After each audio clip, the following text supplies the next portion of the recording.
So നമുക്ക് ഇന്നത്തെ class start ചെയ്യാം. ഇന്നത്തെ ക്ലാസ്സിൽ നമ്മൾ ആദ്യം ഡിസ്കസ് ചെയ്യാൻ പോകുന്നത് ഓവർ ഹെഡ് വേരിയൻസ് എന്താണെന്നുള്ളതാണ്. ക്ലിയർ അല്ലേ? നമ്മൾ മെറ്റീരിയൽ എന്ന് പറയുന്ന ഒരു പോർഷൻ പഠിച്ചപ്പോൾ മെറ്റീരിയൽ വേരിയൻസും പഠിച്ചു, ലേബർ പഠിച്ചപ്പോൾ ലേബർ വേരിയൻസും പഠിച്ചു, ഓവർ ഹെഡ് ഓൾറെഡി പഠിച്ചു. കഴിഞ്ഞ ക്ലാസ്സിൽ ഓവർ ഹെഡ് വേരിയൻസും പഠിക്കാൻ പോവുകയാണ്. ഈ വേരിയൻസ് അനാലിസിസ് എന്ന് പറയുന്നത് ശരിക്കും സ്റ്റാൻഡേർഡ് കോസ്റ്റിംഗ് എന്ന് വരാൻ പോകുന്ന മൊഡ്യൂൾ അല്ല, ഈ മൊഡ്യൂൾ തന്നെയുള്ള പോർഷന്റെ ഭാഗമാണ്. സോ സ്റ്റാൻഡേർഡ് കോസ്റ്റിംഗ് എടുക്കുമ്പോൾ നമ്മൾ വേരിയൻസ് പിന്നെ ഇനിയും ഒന്നുകൂടെ പറയത്തില്ല. ഓക്കെ അല്ലേ? യെസ്. സോ നമുക്ക് ഓവർ ഹെഡ് വേരിയൻസ് എന്താണെന്നുള്ളത് ഡിസ്കസ് ചെയ്യാം. ക്ലിയർ അല്ലേ? യെസ്.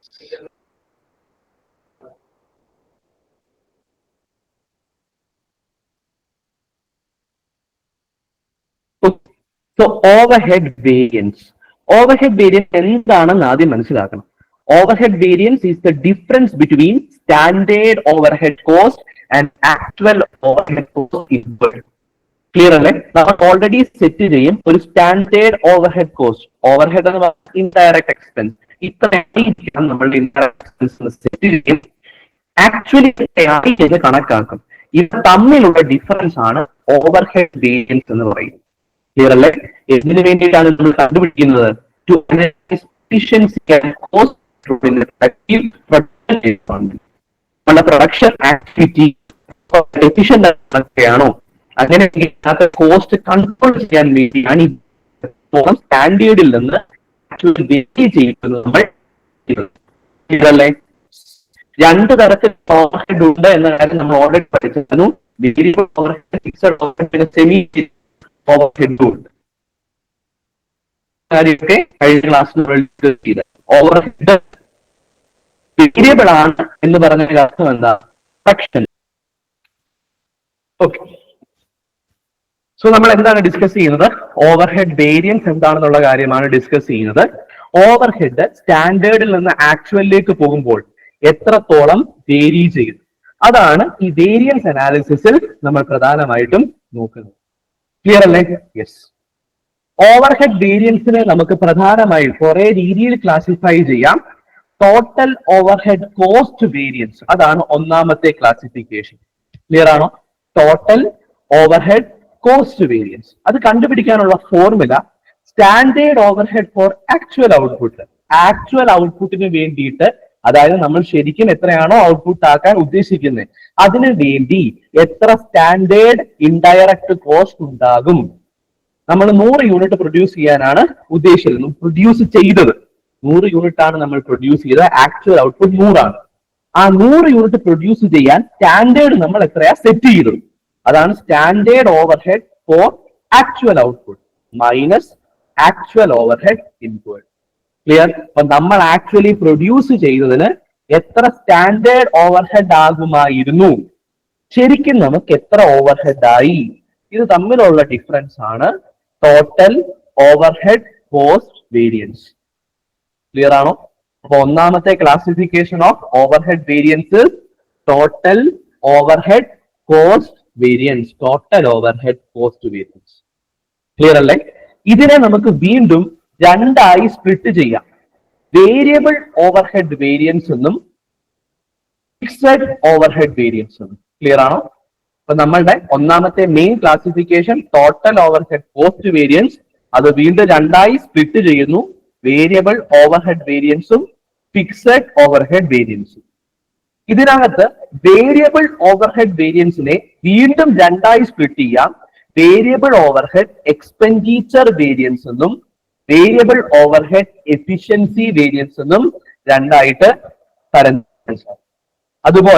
അതുപോലെ ടോട്ടൽ ഫിക്സഡ് ഓവർഹെഡ് വേരിയൻസിനെ ഫിക്സഡ് ഓവർഹെഡ് എക്സ്പെൻഡിച്ചർ വേരിയൻസ് എന്നും ഫിക്സഡ് ഓവർഹെഡ് വോളിയം വേരിയൻസ് എന്നും നമുക്ക് തരംതിരിക്കാനായിട്ട് സാധിക്കും. ക്ലിയർ ആണോ?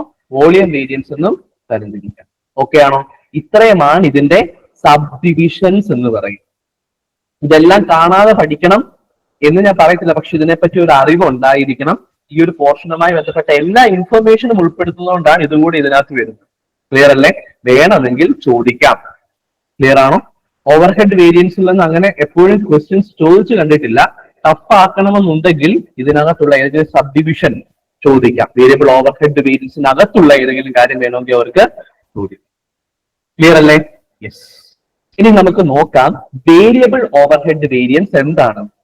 These are variances related to variable overhead like power, indirect material, etc.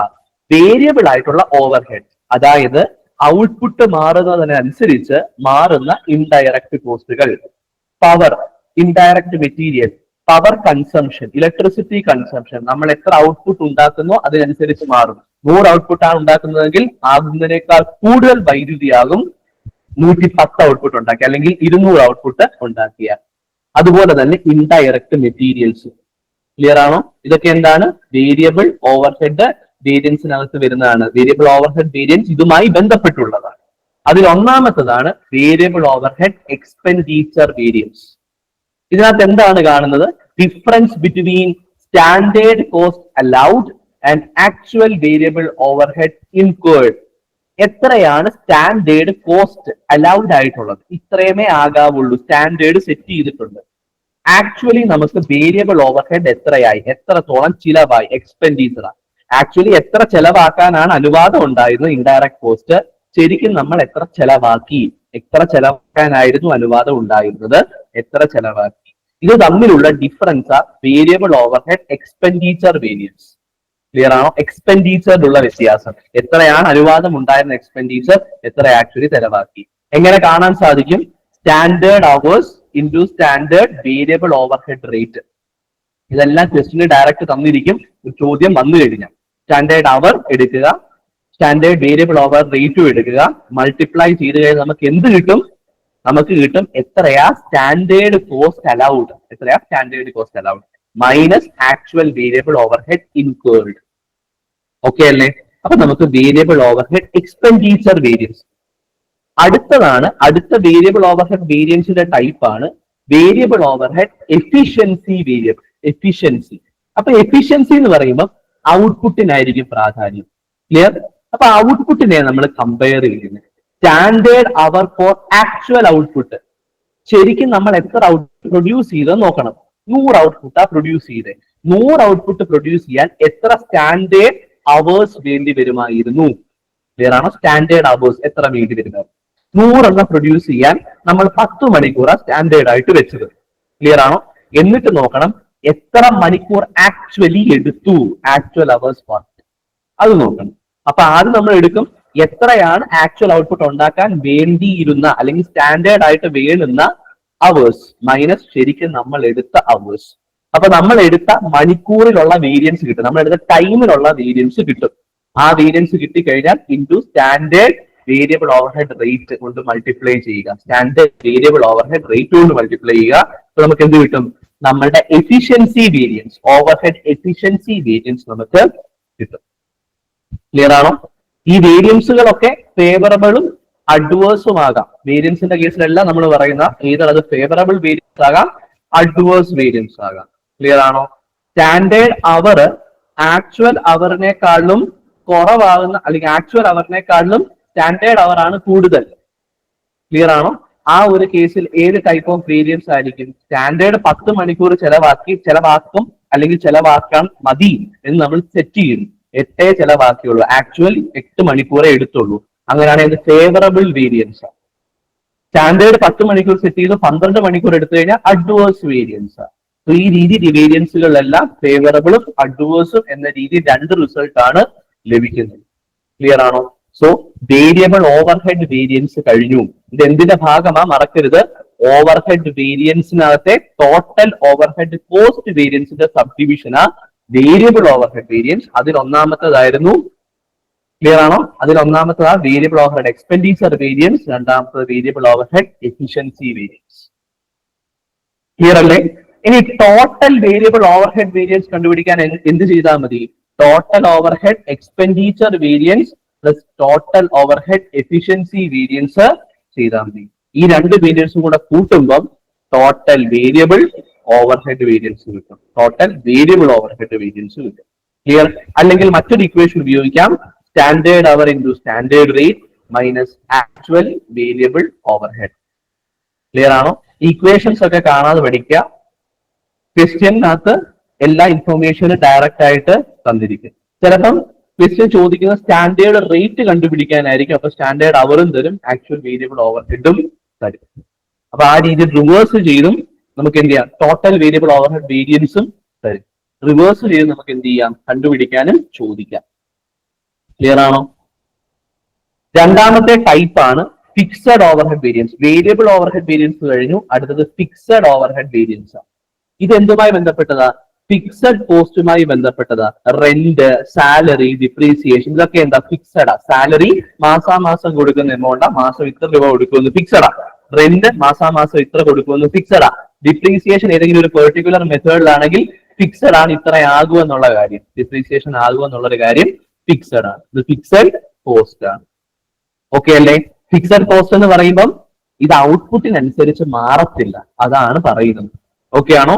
Salary കൊടുക്കുന്നത് ഔട്ട്പുട്ട് കൂടിയാലും കുറഞ്ഞാലും കൊടുക്കണം, റെന്റും കൂടിയാലും കുറഞ്ഞാലും കൊടുക്കണം, ഡിപ്രീസിയേഷൻ കൂടിയാലും കുറഞ്ഞാലും ചാർജ് ചെയ്യണം, ഔട്ട്പുട്ട് കൂടിയാലും കുറഞ്ഞാലും ചാർജ് ചെയ്യണം. അതാണ് ഫിക്സഡ് ഓവർ ഹെഡ് അല്ലെങ്കിൽ ഫിക്സഡ് കോസ്റ്റ് എന്ന് പറയുന്നത്. ഇതുമായി ബന്ധപ്പെട്ടതാ ഫിക്സഡ് ഓവർ ഹെഡ് വേരിയൻസ്. ഇതിൽ ഒന്നാമത്തതാ fixed overhead expenditure variance. Clear ആണോ? എന്താ ഇവിടെ നമ്മൾ എടുക്കുന്നത്? Difference between budgeted and actual fixed overhead. നമ്മൾ ഓൾറെഡി ബഡ്ജറ്റ് ചെയ്ത് വെച്ചിട്ട് ഇത്രയും ആകാവുള്ളൂ fixed overhead expense. Clear ആണോ? പക്ഷെ നമുക്ക് ആക്ച്വൽ ഫിക്സഡ് ഓവർ ഹെഡ് ഇത്രയുമായി. ഇത് രണ്ടും തമ്മിലുള്ള ഡിഫറൻസ് ആണ് fixed overhead expenditure variance. ഇതും ഫേവറബിളും ആകാം, അഡ്വേഴ്സും ആകാം. അപ്പൊ എങ്ങനെ കണ്ടുപിടിക്കാം? Budgeted fixed overhead minus actual fixed overhead. Clear അല്ലേ? Budgeted fixed overhead minus actual fixed overhead, അതാ fixed overhead expenditure variance. Clear ആണോ? ഇവിടെ എക്സ്പെൻഡിച്ചർ എന്നാ പ്രാധാന്യം കൊടുക്കുന്നത്. അടുത്തതാണ് fixed overhead volume variance. Volume എത്ര produce ചെയ്ത, അപ്പൊ ഔട്ട്പുട്ടിനാണ് പ്രാധാന്യം കൊടുക്കുന്നത്. ക്ലിയർ ആണോ? Yes. arises due to difference between budgeted output and actual output. എത്രയാണ് ബഡ്ജറ്റഡ് ഔട്ട്പുട്ട്, എത്ര പ്രൊഡ്യൂസ് ചെയ്യാനാണ് നമ്മൾ തീരുമാനിച്ചത്, ആക്ച്വൽ എത്ര പ്രൊഡ്യൂസ് ചെയ്യുന്നു, ഇതിനകത്ത് വരുന്ന ഡിഫറൻസ് ആണ് fixed overhead volume variance. അപ്പൊ സ്റ്റാൻഡേർഡ് ഫിക്സഡ് ഓവർ ഹെഡ് ആദ്യം എടുക്കുക. ഇത്രയുമാണ് standard fixed overhead. Clear? Yes. ഇത്രയുമാണ് നമ്മൾ ഫിക്സ് ചെയ്തിരിക്കുന്ന standard minus budgeted fixed overhead based on actual production. Clear ആണോ? ആക്ച്വൽ പ്രൊഡക്ഷന്റെ ബേസിസിൽ നമ്മൾ എന്ത് കണ്ടുപിടിക്കും? ബഡ്ജറ്റഡ് ഫിക്സഡ് ഓവർ ഹെഡ് കണ്ടുപിടിക്കും. ഇത് തമ്മിലുള്ള ഡിഫറൻസ്. ക്ലിയർ അല്ലേ? ബഡ്ജറ്റഡ് ഔട്ട്പുട്ടും ആക്ച്വൽ ഔട്ട്പുട്ടും തമ്മിലുള്ള difference standard fixed overhead എടുക്കും, അത് മൈനസ് നമ്മുടെ actual fixed overhead. Clear ആണോ? Actual fixed overhead. Budgeted എന്ന് പറയുമ്പോഴും ബേസ്ഡ് ഓൺ ആക്ച്വൽ പ്രൊഡക്ഷൻ എന്ന് പ്രാക്ടീസ് കൊടുത്തിട്ടുണ്ട്. ക്ലിയർ അല്ലേ? ഇതാണ് fixed overhead volume variance. Clear ആണോ? ഈ volume variance, clear, fixed overhead volume variance, ഈ വോളിയം വേരിയൻസ് എന്ന് പറയുന്ന ഈ ടോപ്പിക്കിനെ നമുക്ക് മൂന്നായിട്ട് സബ് ഡിവൈഡ് ചെയ്യാം. വീണ്ടും അതിനകത്ത് തന്നെ സബ് ഡിവിഷൻ വരുക. വോളിയം വേരിയൻസിനെ മൂന്നായിട്ട് ഡിവൈഡ് ചെയ്യാം. Fixed overhead efficiency variance എന്നും, fixed overhead capacity variance എന്നും, ഫിക്സഡ് ഓവർ ഹെഡ് കലണ്ടർ വേരിയൻസും. ക്ലിയർ ആണോ? Fixed overhead efficiency variance, fixed overhead capacity variance, fixed overhead calendar variance. Fixed overhead efficiency variance എന്ന് പറഞ്ഞാൽ നമ്മൾ എത്ര മണിക്കൂർ work ചെയ്തു എന്നതിന്റെ ബേസിസിൽ എഫിഷ്യൻസി കണക്കാക്കുകയാണ്. സ്റ്റാൻഡേർഡ് അവർ എടുക്കും minus actual hour into standard rate, അതാ efficiency variance, fixed overhead efficiency variance. Clear ആണോ? ഇനി fixed overhead capacity variance എന്ന് പറയുമ്പം due to under or over utilisation of plant capacity. നമ്മുടെ പ്ലാന്റിന് എപ്പോഴും ഒരു കപ്പാസിറ്റി കാണും. എന്റെ ഫാക്ടറിക്ക് 100 യൂണിറ്റ് പ്രൊഡ്യൂസ് ചെയ്യാനാണ് കപ്പാസിറ്റി ഉള്ളത് ഒരു വർഷം എന്ന് വിചാരിക്കുക. അതാ എന്റെ പ്ലാന്റിന്റെ, എന്റെ ഫാക്ടറിയുടെ കപ്പാസിറ്റി. ഇതെനിക്ക് അണ്ടർ യൂട്ടിലൈസ് ചെയ്യാം, ഓവർ യൂട്ടിലൈസ് ചെയ്യാം. ക്ലിയർ ആണോ? അല്ലെങ്കിൽ എന്ത് ചെയ്യാം? അല്ലെങ്കിൽ എക്സാക്ട് അത് തന്നെ പ്രൊഡ്യൂസ് ചെയ്യാം. ഓവർ യൂട്ടിലൈസ് ചെയ്യുന്ന ക്വാളിറ്റി ഒക്കെ പോകാനുള്ള ചാൻസ് ഉണ്ട്. ക്ലിയർ ആണോ? യെസ്. എന്റെ കപ്പാസിറ്റിനേക്കാളും കൂടുതൽ ഞാൻ അതിനെ കൊണ്ട് പണിയെടുപ്പിക്കുന്നു, അല്ലെങ്കിൽ എന്റെ കപ്പാസിറ്റി അത്രയും ഞാൻ പണിയെടുക്കുന്നില്ല. അങ്ങനെ വരുമ്പോഴാണ് കപ്പാസിറ്റി വേരിയൻസ് വരുന്നത്. ക്ലിയർ ആണോ? Actual hours minus budgeted hour into standard rate. Actual hour minus budgeted hour into standard rate. Clear alle? Yes. So അതാണ് ഫിക്സഡ് ഓവർഹെഡ് കപ്പാസിറ്റി വേരിയൻസ് എന്ന് പറയുന്നത്. കപ്പാസിറ്റി യൂട്ടിലൈസേഷൻ ആണ് അവിടെ നോക്കുന്നത്. അടുത്തത് ഫിക്സഡ് ഓവർഹെഡ് കലണ്ടർ വേരിയൻസ് ആണ്. Number of working day differ from plan. നമ്മൾ plan ചെയ്തു ഒരു വർഷം ഇത്ര വർക്കിംഗ് ഡേയ്സ് ഉണ്ടാവും, പക്ഷെ ആക്ച്വലി അത്ര വർക്കിംഗ് ഡേയ്സ് കിട്ടിയില്ല. അത് കാരണം ഫിക്സഡ് ഓവർഹെഡിൽ എന്ത് വന്നു? വേരിയൻസ് വന്നു. ക്ലിയർ ആണോ? Revised budgeted hours minus budgeted hour. Revised budgeted hour നമുക്ക് ആക്ച്വലി എത്രയാണോ റിവൈസ് ചെയ്ത ബഡ്ജറ്റഡ് അവർ റിവൈസ് ചെയ്തു മൈനസ് ബഡ്ജറ്റഡ് അവേഴ്സ്, നമ്മൾ ബഡ്ജറ്റ് ചെയ്ത അവേഴ്സ്, അത് തമ്മിലുള്ള ഡിഫറൻസ് എടുക്കുന്നു സ്റ്റാൻഡേർഡ് റേറ്റ്. നമ്മൾ വിചാരിച്ചു ഇത്ര വർക്കിംഗ് ഡേ കിട്ടും, പക്ഷെ നമ്മൾ വിചാരിച്ചതിനേക്കാൾ കൂടുതലോ കുറവോ ആണ് നമുക്ക് കിട്ടിയത്. അങ്ങനെ വരുമ്പോഴാണ് കലണ്ടർ വേരിയൻസ് ഉണ്ടാവുന്നത്. ക്ലിയർ ആണോ? എഫിഷ്യൻസി വേരിയൻസ് നമ്മൾ എത്ര അവർ വർക്ക് ചെയ്തു അതിനനുസരിച്ച് എഫിഷ്യൻസി വേരിയൻസ്. കപ്പാസിറ്റി വേരിയൻസ് നമ്മൾ നമ്മുടെ കപ്പാസിറ്റി എത്രത്തോളം ഉപയോഗിച്ചില്ല അതിനനുസരിച്ച് കപ്പാസിറ്റി വേരിയൻസ്. കലണ്ടർ വേരിയൻസ് നമ്മൾ എത്ര ഡേ വർക്കിംഗ് ഡേ കിട്ടുമെന്ന് വിചാരിച്ചു നമുക്ക് എത്ര ആക്ച്വലി കിട്ടി അതിന്റെ ഡിഫറൻസ്. അതാണ് കലണ്ടർ വേരിയൻസ് എന്ന് പറയുന്നത്. Fixed overhead calendar variance. Clear അല്ലേ? നമ്മൾ ഇത്രയും നേരം പഠിച്ചതിന്റെ ഇക്വേഷൻസ് ലിസ്റ്റ് ഔട്ട് ചെയ്തിരിക്കുകയാണ്. ജസ്റ്റ് ഒരു സമ്മറി പോലെ ഓൾറെഡി ഇതെല്ലാം പറഞ്ഞതാണ്. ടോട്ടൽ ഓവർഹെഡ് വേരിയൻസ്, അതിനെ നമുക്ക് variable overhead efficiency variance, expenditure variance, variable overhead efficiency variance, fixed overhead expenditure variance, fixed overhead volume variance. Clear ആണോ? ആ വോളിയം വേരിയൻസ് തന്നെ fixed overhead efficiency variance, fixed overhead capacity variance, fixed overhead ഏറ്റവും അവസാനം calendar variance. Calendar variance ഇത്രയുമായിട്ട് തിരിക്കാം. Clear അല്ലേ? ഇതാണ് variance analysis എന്തുമായി ബന്ധപ്പെട്ടത്? Over ഹെഡ്സുമായി ബന്ധപ്പെട്ടത്. ഇത്രയും ടോപ്പിക്കാണ് ഇതിനകത്ത് പ്രധാനമായും നോക്കേണ്ടത്. ഓക്കെ ആണോ? ഇത്രയും പറഞ്ഞതിനകത്ത് എന്തെങ്കിലും ഡൗട്ട് ഉണ്ടോ? വേരിയൻസ് ഇതെല്ലാം വരണമെന്ന് യാതൊരുവിധ നിർബന്ധവും ഇല്ല, പക്ഷെ ഇതെല്ലാം ഈ ഒരു മൊഡ്യൂളിന്റെ ഭാഗമാണ്, ഈ ടോപ്പിക്കിന്റെ ഭാഗമാണ്. സോ പഠിച്ചിരിക്കുക. വരാനുള്ള ചാൻസ് ഏറ്റവും കൂടുതൽ ഓവർഹെഡ് വേരിയൻസ് അല്ല, മെറ്റീരിയൽ വേരിയൻസും ലേബർ വേരിയൻസും ആണ്. ഇത് രണ്ടിനകത്തുനിന്നും ആകാം കൂടുതലും ക്വസ്റ്റ്യൻസ് വരാനുള്ള സാധ്യത. ഓവർഹെഡ് വേരിയൻസ് അങ്ങനെ സാധാരണഗതിയിൽ ഇങ്ങനെ ചോദിച്ച് കണ്ടിട്ടില്ല, പക്ഷെ അതും കൂടെ നോക്കി വെച്ചിരിക്കുക, ഇതിനകത്തുള്ളതാണ്. ക്ലിയർ ആണോ? സ്റ്റാൻഡേർഡ് കോസ്റ്റിംഗ് എന്ന പോർഷനകത്ത് വരുന്നതാണ് വേരിയൻസുകൾ, വേരിയൻസ് അനാലിസിസ് എന്ന് പറയുന്നത്. ഓക്കെ അല്ലേ? സോ ഇതും ജസ്റ്റ് ഒന്ന് നോക്കി വെച്ചിരിക്കുക. ഇമ്പോർട്ടൻസ് കൊടുക്കേണ്ടത് മെറ്റീരിയൽ വേരിയൻസിനും അതുപോലെ പ്രൈസ് വേരിയൻസിനുമാണ്, അത് മറക്കരുത്. നമുക്ക് കുറച്ച് ക്വസ്റ്റ്യൻസ് ഡിസ്കസ് ചെയ്യാം ഈ ഒരു ടോപ്പിക്കുമായി ബന്ധപ്പെട്ട്. Overhead variance is the difference between.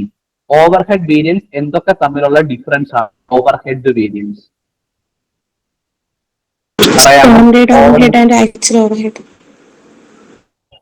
Standard overhead and actual overhead correct answer ആണ്. സ്റ്റാൻഡേർഡ് ഓവർഹെഡും ആക്ച്വൽ ഓവർഹെഡും തമ്മിലുള്ള ഡിഫറൻസ് ആണ് ഓവർഹെഡ് വേരിയൻസ്. രണ്ടാമത്തത്, which of the following formula is correct for variable overhead expenditure variance? Variable overhead expenditure variance കാൽക്കുലേഷന് correct ആയിട്ടുള്ള formula ഏതാണ്? അറിയാമോ?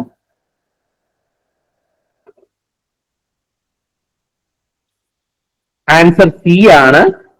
Standard rate into actual rate minus actual variable overhead. Clear ആണോ? Variable overhead expenditure variance. Okay. Match the following എന്നുള്ള രീതി വേണമെങ്കിൽ questions ഒക്കെ വരാം കേട്ടോ. മാച്ച് ദ ഫോളോയിങ്, പല ടൈപ്പ് വേരിയൻസ് അതിന്റെ ഇക്വേഷൻസ് മാച്ച് ചെയ്യാനെന്നുള്ള രീതിയിൽ ക്വസ്റ്റ്യൻസ് വരാം. ക്ലിയർ ആണോ? യെസ്. സോ ആ രീതിയിലൊക്കെ ചോദിക്കാൻ പറ്റുന്ന കാര്യങ്ങളാണ് ഈ ഫോർമുലാസും ഒക്കെ. Question number 3, fixed overhead expenditure variance arise due to. എന്തുകൊണ്ടാണ് ഫിക്സഡ് ഓവർഹെഡ് എക്സ്പെൻഡിച്ചർ വേരിയൻസ് ഉണ്ടാകുന്നത്?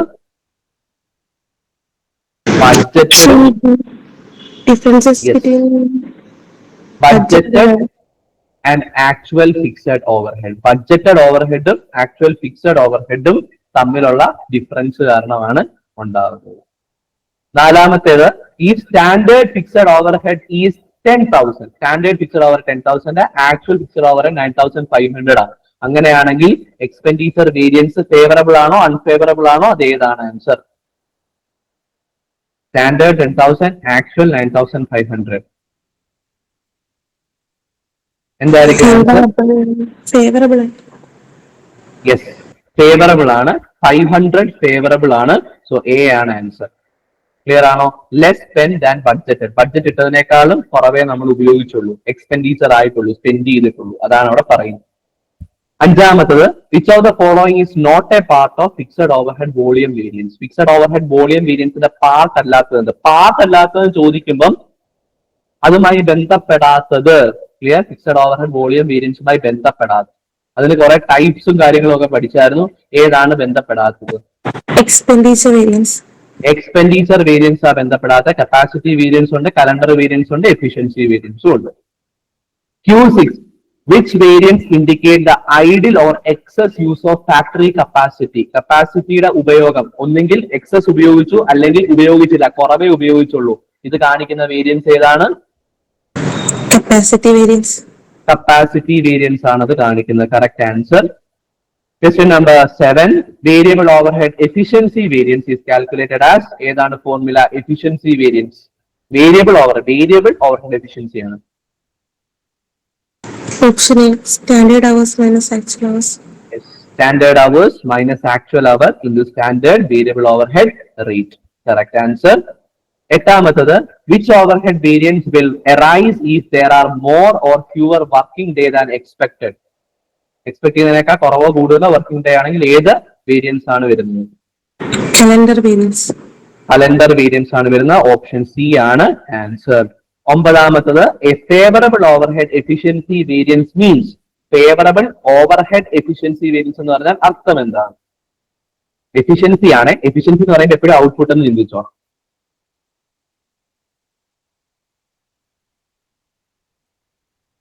എന്താണ് ആൻസർ? എന്താ വരിക? Option C. Option C correct answer. Fewer hours work for actual output. Clear ആണോ? ആക്ച്വൽ ഔട്ട്പുട്ട് ഉണ്ടാക്കാൻ ഇത്രയാണ് സ്റ്റാൻഡേർഡ് അവേഴ്സ് പറഞ്ഞിരുന്നത്. പക്ഷെ അതിനേക്കാളും കുറവ് മണിക്കൂർ എടുത്ത് മാത്രമേ നമുക്ക് ആക്ച്വൽ ഔട്ട്പുട്ട് ഉണ്ടാക്കാൻ പറ്റി. നമ്മൾ എഫിഷ്യന്റ് ആയിരുന്നു. Efficiency variance, overhead efficiency variance favourable ആയിരുന്നു. ഓപ്പോസിറ്റ് വന്നാൽ അഡ്വേഴ്സ് ആണെന്ന് നമുക്ക് പറയാം. പത്താമത്തത്, the sum of fixed overhead efficiency, capacity and calendar variance is known as. വിളിക്കുന്ന പേരെന്താണ്? Efficiency variance plus capacity variance plus calendar variance. Volume variance. Volume variance. Fixed overhead volume variance എന്ന് പറയാം. B ആണ് answer. Okay അല്ലേ? ഇതൊക്കെയാണ് ഈ ഒരു പോർഷനുമായിട്ട് ബന്ധപ്പെട്ട് ഉള്ള questions. Match the following type ക്വസ്റ്റ്യൻസും ഒക്കെ ഇതുമായി ബന്ധപ്പെട്ട് വരാം കേട്ടോ. ഈ ഇക്വേഷൻസ് ഒക്കെ വളരെ ഇമ്പോർട്ടന്റ് ആണ്. മാറിയും തിരിഞ്ഞും ഒക്കെ ചോദിക്കാം. ഓക്കെ അല്ലേ? എന്തെങ്കിലും തരത്തിലുള്ള ഡൗട്ട് ഉണ്ടോ ഇത്രയും പറഞ്ഞതിനകത്ത്? ഓക്കെ ആണല്ലോ? യെസ്. അങ്ങനെയാണെങ്കിൽ അടുത്ത ടോപ്പിക്കിലോട്ട് പോകാം. അടുത്തതാ മാർജിനൽ കോസ്റ്റിംഗ്. ഈ മാർജിനൽ കോസ്റ്റിംഗ് ആയിക്കോട്ടെ, സ്റ്റാൻഡേർഡ് കോസ്റ്റിംഗ് ആയിക്കോട്ടെ, ഈ കോസ്റ്റിംഗ് മൊഡ്യൂളിലുള്ളതല്ല. കോസ്റ്റ് അക്കൗണ്ടിങ് എന്ന് പറയുന്ന ബികോമിനുള്ള ഒരു പെർട്ടിക്കുലർ സബ്ജക്റ്റിലെ ഓരോരോ ചാപ്റ്റേഴ്സ് അത്രയും ഇൻഡെപ്ത് വരുന്ന സംഭവങ്ങളാണ്. കാരണം അതിനകത്ത് ക്വസ്റ്റ്യൻസും കാര്യങ്ങളും ചെയ്യാനുള്ള രീതികളും ഒക്കെ ഉള്ളത് കൊണ്ടും കൂടെയാണ്. പക്ഷെ നമുക്ക് അതൊന്നും പഠിക്കാനില്ല. നമ്മൾ ഇതിന്റെ തിയറി പാർട്ടിൽ ഫോക്കസ് ചെയ്യുന്നു. ക്ലിയർ ആണോ? നമ്മൾ അടുത്ത പഠിക്കുന്ന ഇതിനെ പറ്റിയാ മാർജിനൽ കോസ്റ്റിംഗ് ആണ്. ക്ലിയർ അല്ലേ? Marginal costing. അത് കഴിഞ്ഞിട്ട് നമ്മൾ സ്റ്റാൻഡേർഡ് കോസ്റ്റിംഗ് പഠിക്കും. പക്ഷെ അത് ഓൾറെഡി നമ്മൾ പഠിച്ചു കഴിഞ്ഞു. എന്തുകൊണ്ട്? Material variance, labour variance, overhead variance, ഇത് മൂന്നെണ്ണമാണ് സ്റ്റാൻഡേർഡ് കോസ്റ്റിംഗിന്റെ പ്രധാനപ്പെട്ട ഭാഗം. ഓൾറെഡി നമ്മൾ അത് കവർ ചെയ്ത് കഴിഞ്ഞു. അതുകൊണ്ട് സ്റ്റാൻഡേർഡ് കോസ്റ്റിംഗ് എളുപ്പം കഴിയും. മാർജിനൽ കോസ്റ്റിംഗ് നമുക്കിപ്പം നോക്കാം. എന്താണ് മാർജിനൽ കോസ്റ്റിംഗ്? ക്ലിയർ ആണോ? യെസ്. ആദ്യം മനസ്സിലാക്കണം മാർജിനൽ കോസ്റ്റിംഗ് എന്ന് പറഞ്ഞാൽ എന്താണ്. Marginal costing is A technique of costing in which only variable cost are considered four decision making. Important ആയിട്ടുള്ള പോയിന്റ് ആണ്. വേരിയബിൾ കോസ്റ്റ് മാത്രം എടുത്താണ് നമ്മൾ എന്ത് ചെയ്യുന്നത്? ഡിസിഷൻ എടുക്കുന്നത് മാർജിനൽ കോസ്റ്റിംഗിൽ. ക്ലിയർ അല്ലേ? അപ്പൊ നമുക്ക് മനസ്സിലാക്കണം എന്താ ഈ മാർജിനൽ കോസ്റ്റ് എന്ന് പറഞ്ഞു കഴിഞ്ഞാൽ. ക്ലിയർ ആണോ? മാർജിനൽ കോസ്റ്റ് എന്ന് പറഞ്ഞു കഴിഞ്ഞാൽ ഒരു അഡീഷണൽ യൂണിറ്റ് ഉണ്ടാക്കാൻ എനിക്കായ അഡീഷണൽ കോസ്റ്റിനെയാ മാർജിനൽ കോസ്റ്റ് എന്ന് പറയുന്നത്. യൂണിറ്റ് 1 ഉണ്ടാക്കാൻ 10 രൂപയായി. ക്ലിയർ ആണോ? യൂണിറ്റ് 1 ഉണ്ടാക്കാൻ 10 രൂപയായി. അഡീഷണൽ ആയിട്ട് യൂണിറ്റ് 2 ഉണ്ടാക്കി. യൂണിറ്റ് 2 പോകുമ്പോൾ എനിക്ക് എക്സ്ട്രാ എത്ര കോസ്റ്റ് ആയി? ക്ലിയർ അല്ലേ? എക്സ്ട്രാ എത്ര കോസ്റ്റ് ആയി? 2 ഉണ്ടാക്കാൻ 12 രൂപയായെന്ന് വിചാരിക്കുക. നേരത്തെ 10 രൂപയായത് ഇപ്പൊ 12 രൂപയായി. അതായത് രണ്ടാമത് ഒരു എക്സ്ട്രാ യൂണിറ്റും കൂടെ ഉണ്ടാക്കാൻ എനിക്ക് എക്സ്ട്രാ 2 രൂപയും കൂടെയായി. അവിടെ മാർജിനൽ കോസ്റ്റ് 2 ആണ്. യൂണിറ്റ് 1 ഉണ്ടാക്കാൻ 10 രൂപ, യൂണിറ്റ് 2 ഉണ്ടാക്കാൻ 12 രൂപ. രണ്ടാമത് ഒരു യൂണിറ്റും കൂടെ ഉണ്ടാക്കാൻ ഞാൻ എക്സ്ട്രാ 2 രൂപയും കൂടെ ചെലവാക്കേണ്ടി വന്നു കഴിഞ്ഞതിനെക്കാട്ടിലും. അപ്പൊ അതാണ് മാർജിനൽ കോസ്റ്റ് എന്ന് പറയുന്നത്. ഇനി നിങ്ങൾ ചിന്തിക്കുക, എന്തുകൊണ്ടായിരിക്കും ഈ എക്സ്ട്രാ 2 റുപ്പീസ് വന്നത്? ഫിക്സഡ് കോസ്റ്റ് കൊണ്ട് ഒരിക്കലും വരില്ല. കാരണം ഫിക്സഡ് കോസ്റ്റ് ഔട്ട്പുട്ടുമായി യാതൊരു ബന്ധവുമില്ല. Fixed cost will remain fixed, output എങ്ങനെയൊക്കെ മാറിയാലും. അപ്പൊ വേരിയബിൾ കോസ്റ്റ് ആയിരിക്കത്തില്ലേ അതിന്റെ കാരണം? അതുകൊണ്ടാണ് നമ്മൾ മാർജിനൽ കോസ്റ്റിൽ വേരിയബിൾ കോസ്റ്റിനെ മാത്രം എടുക്കുന്നത്. എന്തിനു വേണ്ടി? ഡിസിഷൻ മേക്കിങ്ങിന് വേണ്ടി എടുക്കുന്നത്. അതാണ് ഇമ്പോർട്ടന്റ് ആയിട്ടുള്ള പോയിന്റ്. മാർജിനൽ കോസ്റ്റിംഗിൽ ഡിസിഷൻ മേക്കിങ്ങിനെ വേരിയബിൾ കോസ്റ്റിനെ മാത്രമേ കൺസിഡർ ചെയ്യത്തുള്ളൂ. Fixed cost are treated as period cost and not allocated to product. Marginal കോസ്റ്റിംഗിൽ പ്രോഡക്റ്റിലേക്ക് ഫിക്സഡ് കോസ്റ്റ് അലോക്കേറ്റ് ചെയ്യത്തില്ല, അതിനെ പീരിയഡ് കോസ്റ്റുകളായിട്ടേ ട്രീറ്റ് ചെയ്യത്തുള്ളൂ. ഒരു പെർട്ടിക്കുലർ പീരീഡിലേക്കുള്ള കോസ്റ്റ്. മാർജിനൽ കോസ്റ്റിംഗ് എന്തിനാ കണക്കാക്കുന്നത്? ഒരു എക്സ്ട്രാ യൂണിറ്റ് ഉണ്ടാക്കാൻ എനിക്ക് എക്സ്ട്രാ എത്ര കോസ്റ്റ് ആയി? ഒരു ഓർഗനൈസേഷൻ അത് അറിയണ്ടേ? ഇപ്പൊ നമ്മൾ 100 യൂണിറ്റ് ആ പ്രൊഡ്യൂസ് ചെയ്യുന്നത്. 101ാമത്തെ യൂണിറ്റ് പ്രൊഡ്യൂസ് ചെയ്യാൻ എക്സ്ട്രാ എത്ര കോസ്റ്റ് ആവും? അതറിഞ്ഞാലേ നമുക്ക് പ്രോപ്പർ ഡിസിഷൻ എടുക്കാൻ പറ്റുള്ളൂ. 101ാമത്തെ യൂണിറ്റ് പ്രൊഡ്യൂസ് ചെയ്യണോ, ക്ലിയർ, അല്ലെങ്കിൽ അത് എത്ര പ്രൈസ് കൊടുക്കണം, ഈ രീതിയിലുള്ള ഡിസിഷൻ എടുക്കാൻ പറ്റും. സോ ഈ മാർജിനൽ കോസ്റ്റിങ്ങിന് നമ്മൾ ഫിക്സഡ് കോസ്റ്റ് എടുക്കത്തില്ല, അത് പീരീഡ് കോസ്റ്റ് ആണ്. ഒരു പർട്ടിക്കുലർ പീരീഡിലേക്കുള്ളത്, പ്രൊഡക്ഷനുമായി ബന്ധമില്ല. ഏത് രീതി പ്രൊഡക്ഷനുമായി ബന്ധമില്ലെന്നല്ല, ഔട്ട്പുട്ടുമായി ബന്ധമില്ല. സോ അത് നമ്മൾ പീരീഡ് കോസ്റ്റ് ആയി കണക്കാക്കും. പ്രോഡക്റ്റിലേക്ക് അലോക്കേറ്റ് ചെയ്തില്ല. എന്ത് കണ്ടുപിടിക്കാൻ? മാർജിനൽ കോസ്റ്റ് കണ്ടുപിടിക്കാൻ അലോക്കേറ്റ് ചെയ്തില്ല. അതാണ് ഉദ്ദേശിക്കുന്നത്. ക്ലിയർ ആണോ? And it helps determine cost volume profit relationship. Cost volume profit relationship. കോസ്റ്റും എത്ര നമ്മൾ പ്രൊഡ്യൂസ് ചെയ്തു, വോളിയം, ഔട്ട്പുട്ടും നമ്മൾ എത്ര പ്രോഫിറ്റ് ഉണ്ടാക്കി, പ്രോഫിറ്റും. കോസ്റ്റും വോളിയവും പ്രോഫിറ്റും തമ്മിലുള്ള ബന്ധം മനസ്സിലാക്കാൻ മാർജിനൽ കോസ്റ്റിംഗ് സഹായിക്കും. ക്ലിയർ? ബ്രേക്ക് ഈവൻ പോയിന്റ് കണ്ടെത്താൻ മാർജിനൽ കോസ്റ്റിംഗ് സഹായിക്കും. ക്ലിയർ? പ്രോഫിറ്റ് പ്ലാൻ ചെയ്യാൻ മാർജിനൽ കോസ്റ്റിംഗ് സഹായിക്കും. ഓക്കെ ആണോ? ഇതാണ് മാർജിനൽ കോസ്റ്റിംഗ് എന്ന് പറയുന്നത്.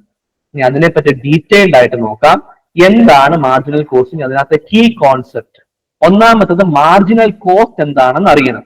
Additional cost inquired in producing 1 more unit. ഒരു യൂണിറ്റും കൂടെ പ്രൊഡ്യൂസ് ചെയ്യാൻ എനിക്ക് അഡീഷണലി എത്ര കോസ്റ്റ് ആകും? അത് മാത്രമാണ് മാർജിനൽ കോസ്റ്റ്. ഒരു അഡീഷണൽ യൂണിറ്റിനും കൂടെ 1 more യൂണിറ്റ് പ്രൊഡ്യൂസ് ചെയ്യാൻ എത്ര അഡീഷണൽ കോസ്റ്റ് ആകും? അതാ മാർജിനൽ കോസ്റ്റ്. മാർജിനൽ കോസ്റ്റ് എന്ന് പറഞ്ഞാൽ എന്തായിരിക്കും? വേരിയബിൾ കോസ്റ്റ് പെർ യൂണിറ്റ് ആയിരിക്കും. ക്ലിയർ ആണോ? വേരിയബിൾ കോസ്റ്റ് പെർ യൂണിറ്റ് ആണ് എന്ത്? മാർജിനൽ കോസ്റ്റ് എന്ന് പറയുന്നത്. ഓക്കെ അല്ലേ? ഇനി കോൺട്രിബ്യൂഷൻ എന്ന് പറഞ്ഞാൽ എന്താ? അടുത്ത ഒരു സംഭവം കോൺട്രിബ്യൂഷൻ. ചോദ്യം തരാൻ, കോൺട്രിബ്യൂഷൻ കണ്ടുപിടിക്കാനൊക്കെയുള്ള ചോദ്യങ്ങൾ വരാം. കോൺട്രിബ്യൂഷൻ ഉറപ്പായിട്ടും പ്രതീക്ഷിക്കാം. ക്ലിയർ ആണോ? Contribution is equal to sale minus variable cost. സെയിലും വേരിയബിൾ കോസ്റ്റും തമ്മിലുള്ള ഡിഫറൻസിനെ കോൺട്രിബ്യൂഷൻ എന്ന് പറയുന്നത്. നമ്മൾക്ക് എത്ര സെയിൽസ് ഉണ്ട്, അതിൽ എത്ര വേരിയബിൾ കോസ്റ്റ് ഉണ്ട്, അതാണ് നമ്മളുടെ കോൺട്രിബ്യൂഷൻ. ക്ലിയർ ആണോ? ചുരുക്കി പറഞ്ഞു കഴിഞ്ഞാൽ ഫിക്സഡ് കോസ്റ്റ് പ്ലസ് പ്രോഫിറ്റ് ആണ് എന്തെന്ന് പറയുന്നത് നമ്മളുടെ കോൺട്രിബ്യൂഷൻ. സെയിൽസിനകത്ത്, സെയിൽസ് എന്ന് പറഞ്ഞു കഴിഞ്ഞാൽ അതിനകത്ത് എന്തൊക്കെ വരും? നമ്മുടെ കോസ്റ്റ് പ്ലസ് പ്രോഫിറ്റ് ആണ് എന്ത്? സെയിൽസ് അല്ലെ? കോസ്റ്റ് നമുക്ക് എത്ര ചെലവായി പ്ലസ് നമ്മുടെ ലാഭം, അതാ സെയിൽസ്. കോസ്റ്റ് 2 തരം, വേരിയബിളും ഫിക്സഡും. അപ്പൊ നമ്മുടെ സെയിൽസിൽ നിന്ന് വേരിയബിൾ കോസ്റ്റ് മാത്രം മൈനസ് ചെയ്ത് കളഞ്ഞാൽ ബാക്കി എന്തൊക്കെ കാണുള്ളൂ? നമ്മുടെ ഫിക്സഡ് കോസ്റ്റ്, കോസ്റ്റിന്റെ ഫിക്സഡ് ഭാഗവും പ്രോഫിറ്റുമേ കാണത്തുള്ളൂ. അതുകൊണ്ടാണ് രണ്ടാമത്തെ equation contribution is equal to fixed cost plus profit എന്ന് വരുന്നു. ക്ലിയർ? അപ്പൊ പല ഇക്വേഷൻ ഉണ്ട്. Contribution is equal to sale minus variable cost, contribution is equal to fixed cost plus profit. Okay ആണോ? മൂന്നാമതുണ്ട് contribution is equal to profit minus loss. പ്രോഫിറ്റിന് വരെ loss ആണ് ഉണ്ടാകുന്നതെങ്കിൽ മൈനസ് ലോസ് ചെയ്താൽ മതി. എന്ത് കിട്ടും? കോൺട്രിബ്യൂഷൻ കിട്ടും. ഓക്കെ അല്ലേ? യെസ്. സോ അതാണ് കോൺട്രിബ്യൂഷൻ എന്ന് പറയുന്നത്. സോ മാർജിനൽ കോസ്റ്റ് എന്താണ്, കോൺട്രിബ്യൂഷൻ എന്താണ്. മൂന്നാമത് മനസ്സിലാക്കേണ്ട ഒരു കോൺസെപ്റ്റ് ആണ് എന്താണ് പ്രോഫിറ്റ്. പ്രോഫിറ്റ് എന്ന് പറഞ്ഞാൽ എങ്ങനെ കണ്ടുപിടിക്കാം? ഈ ഇക്വേഷനിൽ നിന്ന് തന്നെ പ്രോഫിറ്റിന്റെ ഇക്വേഷൻ കിട്ടും. Profit is equal to contribution minus fixed cost. Fixed കോസ്റ്റിന് ഈക്വൽ അപ്പുറത്തേക്ക് കൊണ്ടുപോയാൽ മതി. So profit is equal to contribution minus fixed cost. In marginal costing, profit is calculated using contribution. Profit is equal to contribution minus fixed cost. അടുത്ത മനസ്സിലാക്കേണ്ട ഒരു point PV ratio എന്താണ്? Profit volume ratio. Clear ആണോ? Profit volume ratio എന്ന് പറഞ്ഞു കഴിഞ്ഞാൽ relationship between contribution and sales. കോൺട്രിബ്യൂഷനും സെയിൽസും തമ്മിലുള്ള ബന്ധമാണ് PV റേഷ്യോ. ക്ലിയർ ആണോ? കോൺട്രിബ്യൂഷനും സെയിൽസും തമ്മിലുള്ള ബന്ധം. സോ ചുരുക്കി പറഞ്ഞാൽ PV ratio is equal to contribution divided by sales into 100. Contribution divided by sales into 100 ആ PV റേഷ്യോ. ഓക്കെ ആണോ? ഇനി അടുത്തതാ break even point. Break even point എങ്ങനെ കണ്ടുപിടിക്കാം? ബ്രേക്ക് ഈവൻ പോയിന്റ് രണ്ട് രീതിയിൽ കണ്ടുപിടിക്കാം. ഇമ്പോർട്ടന്റ് ആണ്, വെരി ഇമ്പോർട്ടന്റ് ആണ്. ക്ലിയർ ആണോ? ചോദ്യം ചോദിക്കാം. ബ്രേക്ക് ഈവൻ പോയിന്റ് രണ്ട് രീതിയിൽ കണ്ടുപിടിക്കാം. ബ്രേക്ക് ഈവൻ പോയിന്റ് ഇൻ യൂണിറ്റ്സും കണ്ടുപിടിക്കാം, ബ്രേക്ക് ഈവൻ പോയിന്റ് ഇൻ റുപ്പിയും കണ്ടുപിടിക്കാം, ഇൻ മണി വാല്യൂവും കണ്ടുപിടിക്കാം. ഓക്കെ അല്ലേ? യെസ്. ബ്രേക്ക് ഈവൻ പോയിന്റ് എന്ന് പറഞ്ഞാൽ ലാഭവും ഇല്ല നഷ്ടവും ഇല്ല എന്ന് പറയുന്ന സിറ്റുവേഷൻ ആ break even point. In unit കണ്ടുപിടിക്കണമെങ്കിൽ ഫിക്സഡ് കോസ്റ്റിനെ കോൺട്രിബ്യൂഷൻ പെർ യൂണിറ്റ് കൊണ്ട് ഡിവൈഡ് ചെയ്താൽ മതി. Fixed cost divided by contribution per unit. Clear ആണോ? ഇനി break even point in rupee കണ്ടുപിടിക്കണമെങ്കിൽ fixed cost divide by PV ratio ചെയ്താൽ മതി. PV റേഷ്യോ എങ്ങനെ കണ്ടുപിടിക്കാം? Contribution by sales into 100. ഇത് വെരി ഇമ്പോർട്ടന്റ് ആണ്. ചോദ്യങ്ങൾ ചോദിച്ച് കണ്ടിട്ടുണ്ട്. PSC എക്സാമിന് കൊമേഴ്സുമായി ബന്ധപ്പെട്ട PSC എക്സാമിനേഷന് ചോദിച്ചു കണ്ടിട്ടുണ്ട്. ഈ കഴിഞ്ഞ HSST കൊമേഴ്സ് എക്സാമിനേഷൻ ഈ ടോപ്പിക്കിൽ നിന്ന് ചോദ്യം ഉണ്ടായിരുന്നു. പ്രത്യേകിച്ച് ഈ break even point in rupees, അതിന്റെ ഫോർമുല, അതൊരു മാച്ച് ദ ഫോളോയിങ്ങുമായി ബന്ധപ്പെട്ട് ചോദിച്ചാൽ. ഓക്കെ അല്ലേ? അടുത്തതാണ് മാർജിൻ ഓഫ് സേഫ്റ്റി എന്ന് പറയുന്നത്. Margin of safety. Margin of safety നമ്മൾ ഓൾറെഡി ഇൻവെന്ററി കാണാതെ നമ്മൾ നോക്കിയതാണ്. മാർജിൻ ഓഫ് സേഫ്റ്റി എന്താ?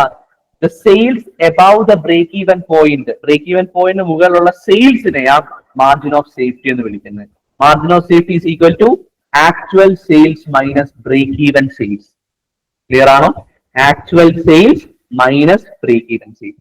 Break even point, no profit no loss എന്ന സിറ്റുവേഷൻ വരാൻ എത്ര സെയിൽസ് നടത്തണം? എത്ര സാധനം വിറ്റാൽ പ്രോഫിറ്റും ഇല്ല ലോസും ഇല്ലാത്ത സിറ്റുവേഷൻ വരും? ആക്ച്വൽ എത്ര വിറ്റു, അതിന്റെ ഡിഫറൻസ് ആണ് എന്ത്? Margin of safety. സോ നമുക്ക് ഇത്രയും സേഫ്റ്റി മാർജിൻ ഉണ്ട് എന്നാണ് അതിന്റെ അർത്ഥം. ക്ലിയർ അല്ലേ? യെസ്. 100 യൂണിറ്റ് വിറ്റ് കഴിഞ്ഞാൽ ലാഭവും ഇല്ല നഷ്ടവും ഇല്ല. നമ്മൾ 120 യൂണിറ്റ് വിറ്റു, അപ്പൊ 20 യൂണിറ്റിന്റെ സേഫ്റ്റി നെറ്റ് നമുക്കുണ്ട്, മാർജിൻ ഓഫ് സേഫ്റ്റി നമുക്കുണ്ട്. ഇതിന്റെ പെർസെന്റേജ് കാണണമെങ്കിൽ margin of safety divide by actual sales into 100. സെയിൽസിന്റെ എത്ര ശതമാനമാ മാർജിൻ ഓഫ് സേഫ്റ്റി എന്ന് കണ്ടുപിടിക്കുക. സെയിൽസിന്റെ എത്ര ശതമാനമാ മാർജിൻ ഓഫ് സേഫ്റ്റി, അതാണ് മാർജിൻ ഓഫ് സേഫ്റ്റി എന്ന് പറയുന്നത്. ഓക്കെ ആണോ? ഇമ്പോർട്ടന്റ് പോയിന്റ്സ് ഏതൊക്കെയാ? മാർജിനൽ കോസ്റ്റ് എന്താണ്, കോൺട്രിബ്യൂഷൻ എന്താ, അതിന്റെ ഇക്വേഷൻ, പ്രോഫിറ്റ് എന്താണ്, PV റേഷ്യോ എന്താണ്, ബ്രേക്ക് ഈവൻ പോയിന്റ് അതും in unit in rupee, margin of safety എന്താണ്. പിന്നെ ഏറ്റവും അവസാനം ഷട്ട് ഡൗൺ പോയിന്റ് എന്ന് പറഞ്ഞാൽ എന്താ? Shut down point.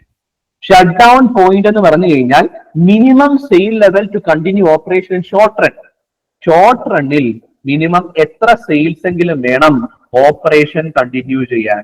Clear? Short റണ്ണിൽ മിനിമം എത്ര സെയിൽസ് എങ്കിലും ഉണ്ടെങ്കിൽ ഓപ്പറേഷൻ നമുക്ക് കണ്ടിന്യൂ ചെയ്യാം. അതാണ് ഷട്ട് ഡൗൺ പോയിന്റ്. ക്ലിയർ ആണോ? അതാണ് ഷട്ട് ഡൗൺ പോയിന്റ് എന്ന് പറയുന്നത്. എന്താ short run and long run എന്ന് പറയുന്നത്? ഷോർട്ട് റണ്ണും ലോങ് റൺ എന്ന് പറഞ്ഞാൽ എന്താ? എന്തെങ്കിലും ഐഡിയ ഉണ്ടോ? Short run, long run. Short run എന്ന് പറഞ്ഞു കഴിഞ്ഞാല് നമുക്ക് ചില കാര്യങ്ങൾ ചേഞ്ച് ചെയ്യാൻ പറ്റത്തില്ല. ക്ലിയർ ആണോ? ഷോർട്ട് റണ്ണിൽ ചില കാര്യങ്ങൾ ഫിക്സഡ് ആയിട്ട് നിൽക്കും, അത് അറേഞ്ച് ചെയ്യാനുള്ള ടൈം നമ്മുടെ കയ്യിൽ ഇല്ല. പക്ഷെ ചില കാര്യങ്ങൾ വേരിയബിൾ ആണ്. അപ്പൊ at least one of the factors of production എങ്കിലും ഫിക്സഡ് ആയിട്ട് നിൽക്കുകയാണെങ്കിൽ നമുക്ക് അതിനെ എന്തെന്ന് വിളിക്കാം? ഷോർട്ട് റൺ എന്ന് പറയാനായിട്ട് സാധിക്കും. ഫാക്ടേഴ്സ് ഓഫ് പ്രൊഡക്ഷൻ എന്താ? Men, material, labour. Clear? Men, material, labour, capital, land. Clear ആണോ? യെസ്. ഓൺട്രപ്രണർഷിപ്പ്. ഇതൊക്കെയാണ് എന്താ പറയുന്നത്? ഫാക്ടേഴ്സ് ഓഫ് പ്രൊഡക്ഷൻ എന്ന് പറയുന്നത്. ഇത് വെച്ചിട്ടാണ് പ്രൊഡക്ഷൻ നടക്കുന്നത്. ഇതിൽ ഏതെങ്കിലും ഒരു ഫാക്ടർ ഫിക്സഡാ, അതായത് നമുക്ക് അത് ചേഞ്ച് ചെയ്യാനുള്ള സമയം നമ്മുടെ കയ്യിലില്ല. അങ്ങനെയാണെങ്കിൽ ആ കാലത്തെയാണ് ഷോർട്ട് റൺ എന്ന് പറയുന്നത്. അല്ലാതെ ഒരിക്കലും 1 ഇയർ 2 ഇയർ അങ്ങനെ ഒന്നുമല്ല ഷോർട്ട് റൺ. ഏതെങ്കിലും ഒരു ഫാക്ടർ ഓഫ് പ്രൊഡക്ഷൻ എങ്കിലും ഫിക്സഡ് ആയി നിൽക്കുകയാണെങ്കിൽ ദാറ്റ് ഇസ് ഷോർട്ട് റൺ. എക്കണോമിക്സിൽ അതാണ് ഷോർട്ട് റൺ എന്ന് പറയുന്നത്. ക്ലിയർ? ലോങ് റൺ എന്ന് പറഞ്ഞാൽ എല്ലാ ഫാക്ടേഴ്സ് ഓഫ് പ്രൊഡക്ഷനും വേരിയബിൾ ആണ്. We have enough time to arrange factors of production. Change ചെയ്യാനുള്ള സമയം നമ്മുടെ കയ്യിലുണ്ട്. അതാ ലോങ് റൺ എന്ന് പറയുന്നത്. സോ ഇവിടെ പറയുന്നത് ഇതിനെ പറ്റിയാ, ഷോർട്ട് റണ്ണിനെ പറ്റിയാ പറയുന്നത്. അപ്പൊ ഷോർട്ട് റണ്ണിൽ നമുക്ക് ഓപ്പറേഷൻ കണ്ടിന്യൂ ചെയ്യണമെങ്കിൽ മിനിമം എത്ര സെയിൽസ് എങ്കിലും വേണം. അതാണ് നമ്മളുടെ ഷട്ട് ഡൗൺ പോയിന്റ് എന്ന് പറയുന്നത്. That is our shut down point. കണ്ടുപിടിക്കാനുള്ള ഫോർമുല എന്താണ്? Shut down sales is equal to fixed cost minus avoidable fixed cost divide by contribution ratio. Clear അല്ലേ? Fixed cost minus avoidable fixed cost divide by contribution ratio. ഇതാണ് shut down point. So equations എല്ലാം proper ആയിട്ട് മനസ്സിലാക്കുക. അതിന്റെ ഒരു summary കൊടുത്തിട്ടുണ്ട്. Contribution എന്താണ്, profit എന്താണ്, ബ്രേക്ക് ഈവൻ പോയിന്റ് ഇൻ യൂണിറ്റ്സും ബ്രേക്ക് ഈവൻ പോയിന്റ് ഇൻ റുപ്പിയും, PV ratio, margin of safety percentage, that means as a percentage of actual sales, shut down point. Okay അല്ലേ? ഡൗട്ട് ഉണ്ടോ ഇത്രയും പറഞ്ഞതിനകത്ത്? ഏതെങ്കിലും പോയിന്റിൽ ഡൗട്ട് ഉണ്ടോ? Marginal costing, any doubts? ആർക്കെങ്കിലും എന്തെങ്കിലും ഡൗട്ട് ഉണ്ടോ? ഓക്കെ അല്ലേ? ഓക്കെ. ഇനി മാർജിനൽ കോസ്റ്റിംഗിൽ നമ്മൾ എടുക്കുന്ന കുറെ അസംഷൻസ് ഉണ്ട്. ക്ലിയർ ആണോ? ഇതെല്ലാം ഡിസിഷൻ മേക്കിങ്ങിന് വേണ്ടിയിട്ടാണ്. ഒരിക്കലും നമുക്കൊരു റിയൽ ലൈഫ് സിറ്റുവേഷനെ അതേപടി നമുക്ക് ഒരിക്കലും പ്രെഡിക്ട് ചെയ്യാനൊന്നും പറ്റത്തില്ല. നമുക്ക് ആകെ ചെയ്യാൻ പറ്റുന്നത് എന്താ? എസ്റ്റിമേറ്റുകൾ എടുക്കാം, ലോജിക്കൽ എസ്റ്റിമേറ്റ് എടുക്കാം. ഇതൊക്കെ എടുക്കുന്നത് ഓരോ കണ്ടീഷൻസിന്റെ ബേസിസിലാണ്. ഒരു എക്സാമ്പിൾ പറയാം. നമ്മൾ ലോ ഓഫ് ഡിമാൻഡ് പഠിച്ചിട്ടുണ്ടായിരിക്കും അല്ലേ? ലോ ഓഫ് ഡിമാൻഡ് എന്ന് പറഞ്ഞാൽ എന്താ? ആദ്യമേ പറയും other things remaining the same, ceteris paribus. Other things remaining the same, price കൂടുകയാണെങ്കിൽ സാധനത്തിന്റെ ഡിമാൻഡ് കുറയും, പ്രൈസ് കുറഞ്ഞാൽ സാധനത്തിന്റെ ഡിമാൻഡ് കൂടും. കാരണം ഡിമാൻഡിനെ ഡിറ്റർമൈൻ ചെയ്യുന്ന ഫാക്ടർ പ്രൈസ് മാത്രമല്ല, ഒരാളുടെ ഇൻകം ഡിറ്റർമൈൻ ചെയ്യാം, അതിന്റെ സബോർഡിനേറ്റ് ഗുഡ്സിന്റെ പ്രൈസ് ഡിറ്റർമൈൻ ചെയ്യാം. ക്ലിയർ? അതിന്റെ കോംപ്ലിമെന്ററി ഗുഡ്സിന്റെ പ്രൈസ് ഡിറ്റർമൈൻ ചെയ്യാം. സബോർഡിനേറ്റ് അല്ല, സബ്സ്റ്റിറ്റ്യൂട്ട് ഗുഡ്സിന്റെ കോംപ്ലിമെന്ററി ഗുഡ്സിന്റെ പ്രൈസ് ഡിറ്റർമൈൻ ചെയ്യാം. സോ ഇവിടെയൊക്കെ നമ്മൾ എടുക്കുന്നത് എന്താ? അസംഷൻസ് എടുത്താണ് ചെയ്യുന്നത്. ഈ other things are remaining same, ഇതിങ്ങനെ ആയിരിക്കും. അതുപോലെ തന്നെ ഇവിടെ നമ്മൾ കുറെ അസംഷൻസ് എടുക്കുക മാർജിനൽ കോസ്റ്റിംഗ് ചെയ്യാൻ വേണ്ടി. ഒരിക്കലും റിയൽ ലൈഫ് സിറ്റുവേഷൻ കോംപ്ലക്സ് ആണ്, അതേപോലെ നമുക്ക് റെപ്ലിക്കേറ്റ് ചെയ്യാനൊന്നും പറ്റത്തില്ല. ക്ലിയർ ആണോ? ലോജിക്കൽ എസ്റ്റിമേറ്റ് അല്ലെങ്കിൽ മോഡൽസ് ഉണ്ടാക്കാൻ നമുക്ക് പറ്റും. സോ നമ്മൾ മാർജിനൽ കോസ്റ്റിംഗിൽ എടുക്കുന്ന അസംഷൻസ് ആ കോസ്റ്റുകൾ എന്ന് പറഞ്ഞാൽ ഒന്നുകിൽ വേരിയബിൾ അല്ലെങ്കിൽ ഫിക്സഡ് എന്നേ ഉള്ളൂ. സെമി വേരിയബിൾ എന്ന് പറയുന്ന ഒരു കോസ്റ്റ് ഇല്ല എന്നാണ് മാർജിനൽ കോസ്റ്റിംഗിൽ എടുക്കുന്ന ഒന്നാമത്തെ അസംഷൻ. ശരിക്കും അങ്ങനെ ഉണ്ടല്ലോ, ഉണ്ട്. പക്ഷെ അങ്ങനെ എടുത്തു കഴിഞ്ഞാൽ മാർജിനൽ കോസ്റ്റിംഗ് ചെയ്യാൻ പറ്റത്തില്ല. അതുകൊണ്ട് നമ്മൾ എന്ത് ചെയ്യും? ഒന്നുകിൽ ഫിക്സഡ് അല്ലെങ്കിൽ വേരിയബിൾ എന്ന രീതിയിൽ എടുക്കും. അതുകൊണ്ട് ആ കോൺട്രിബ്യൂഷൻ കണ്ടുപിടിക്കുമ്പം സെയിൽ മൈനസ് വേരിയബിൾ കോസ്റ്റ് എന്ന് മാത്രം എടുക്കുന്നത്, അല്ലെങ്കിൽ ഫിക്സഡ് കോസ്റ്റ് പ്ലസ് പ്രോഫിറ്റ് എന്ന് മാത്രം എടുക്കുന്നത്. ക്ലിയർ ആണോ? അവിടെ സെമി വേരിയബിളിനെ പറ്റി പറയാത്തത് കൊണ്ടാണ്. ഇവിടെ വേരിയബിളും ഫിക്സഡും മാത്രമേ എടുക്കൂ, സെമി വേരിയബിളിന് നോ റോൾ. അടുത്തത് fixed cost remain constant over all level of output. എത്ര ഔട്ട്പുട്ട് മാറിയാലും ഫിക്സഡ് കോസ്റ്റ് അതേപടി തന്നെ നിൽക്കും. ശരിക്കും അത് ട്രൂ അല്ല. എന്തുകൊണ്ടാന്ന് പറയാം. നിങ്ങളൊന്ന് ചിന്തിക്കുക. ഫിക്സഡ് കോസ്റ്റിന്റെ എക്സാമ്പിൾ ആ ഫാക്ടറിയുടെ റെന്റ്. എത്ര പ്രൊഡ്യൂസ് ചെയ്താലും ഫാക്ടറി റെന്റ് 10,000 തന്നെ. ക്ലിയർ ആണോ? യെസ്. പക്ഷെ വേണമെങ്കിൽ നമ്മുടെ ലാൻഡ് ലോഡിന് 10,000 15,000 ആക്കി ഉയർത്താം. അത് ഒരു പോയിന്റ്. ഇനി നമുക്ക് 100 യൂണിറ്റ് പ്രൊഡ്യൂസ് ചെയ്യാൻ നമ്മുടെ ഫാക്ടറി കപ്പാസിറ്റി ഉള്ളൂ. 200 യൂണിറ്റ് പ്രൊഡ്യൂസ് ചെയ്യണമെങ്കിൽ വേറൊരു ഫാക്ടറിയിലോട്ട് മാറണം, അല്ലെങ്കിൽ ഫാക്ടറി കപ്പാസിറ്റി ഇൻക്രീസ് ചെയ്യണം. ഫാക്ടറി കപ്പാസിറ്റി ഇൻക്രീസ് ചെയ്യുകയാണെങ്കിൽ നമ്മളുടെ ലാൻഡ് ലോഡ് കൂടുതൽ റെന്റ് ഈടാക്കും. അല്ലെങ്കിൽ നമ്മൾ വേറെ എങ്ങോട്ടെങ്കിലും മാറിയാൽ കൂടുതൽ കപ്പാസിറ്റി ഉപയോഗിക്കേണ്ടി വരും, കൂടുതൽ റെന്റ് കൊടുക്കേണ്ടി വരും. ഫിക്സഡ് കോസ്റ്റ് ചേഞ്ച് ആവും. ശരിക്കും റിയൽ ലൈഫ് സിറ്റുവേഷനിൽ ഫിക്സഡ് കോസ്റ്റ് ഒരു പരിധി വരെ ഫിക്സഡ് ആയിട്ട് നിൽക്കത്തുള്ളൂ. അത് കഴിഞ്ഞാൽ ചേഞ്ച് ചെയ്യാം. പക്ഷെ ഇവിടെ നമ്മൾ അസ്യൂം ചെയ്യുകയാണ് അത് ഫിക്സഡ് ആയി തന്നെ എല്ലാ ലെവൽസ് ഓഫ് ഔട്ട്പുട്ടിലും നിലനിൽക്കുമെന്ന് അസ്യൂം ചെയ്യും. മൂന്നാമത് selling price per unit remain constant. Selling price per unit constant ആയി തന്നെ നിൽക്കും. സെല്ലിംഗ് പ്രൈസിൽ യാതൊരു മാറ്റവും വരത്തില്ല. മാർക്കറ്റിൽ സെല്ലിംഗ് പ്രൈസിൽ ഒരു വ്യതിയാനവും വരത്തില്ല എന്ന് നമ്മൾ അസ്യൂം ചെയ്യും. Variable cost per unit remain constant. Variable cost per യൂണിറ്റും കോൺസ്റ്റന്റ് ആയിട്ട് നിൽക്കും എന്ന് നമ്മൾ അസ്യൂം ചെയ്യാണ്. വേരിയബിൾ കോസ്റ്റ് പെർ യൂണിറ്റും കോൺസ്റ്റന്റ് ആയിട്ട് നിൽക്കും അസ്യൂം ചെയ്യുകയാണ്. ക്ലിയർ ആണോ? Fixed cost remains constant. Okay ആണോ? Fixed cost per unit decreases with increase in output. Clear ആണോ? ക്ലിയർ ആണോ? ഡൗട്ട് ഉണ്ടോ അതിനകത്ത്? അതുപോലെ variable cost changes with output, but variable cost per unit is always constant. ഇതൊക്കെ നമ്മൾ എടുക്കുന്ന അസംഷൻസ് ആണ്. ഞാനൊരു എക്സാമ്പിൾ പറയാം മനസ്സിലാകാൻ വേണ്ടിയിട്ട്. ഫിക്സഡ് കോസ്റ്റ് 10,000, 100 യൂണിറ്റ് പ്രൊഡ്യൂസ് ചെയ്താലും 200 യൂണിറ്റ് പ്രൊഡ്യൂസ് ചെയ്താലും ഫിക്സഡ് കോസ്റ്റ് 10,000 തന്നെ. പക്ഷെ ഫിക്സഡ് കോസ്റ്റ് പെർ യൂണിറ്റോ 100 യൂണിറ്റ് പ്രൊഡ്യൂസ് ചെയ്യുമ്പോൾ fixed cost per unit 10,000 divide by 100. പക്ഷെ 200 യൂണിറ്റ് പ്രൊഡ്യൂസ് ചെയ്താൽ fixed cost per unit 10,000 divide by 200. അപ്പം ഔട്ട്പുട്ട് കൂടുന്നതനുസരിച്ച് ഫിക്സഡ് കോസ്റ്റ് പെർ യൂണിറ്റ് കുറയും. പക്ഷെ fixed cost remain same. Fixed cost per unit decreases with increase in output. Okay അല്ലേ? Variable cost നേരെ തിരിച്ചാ.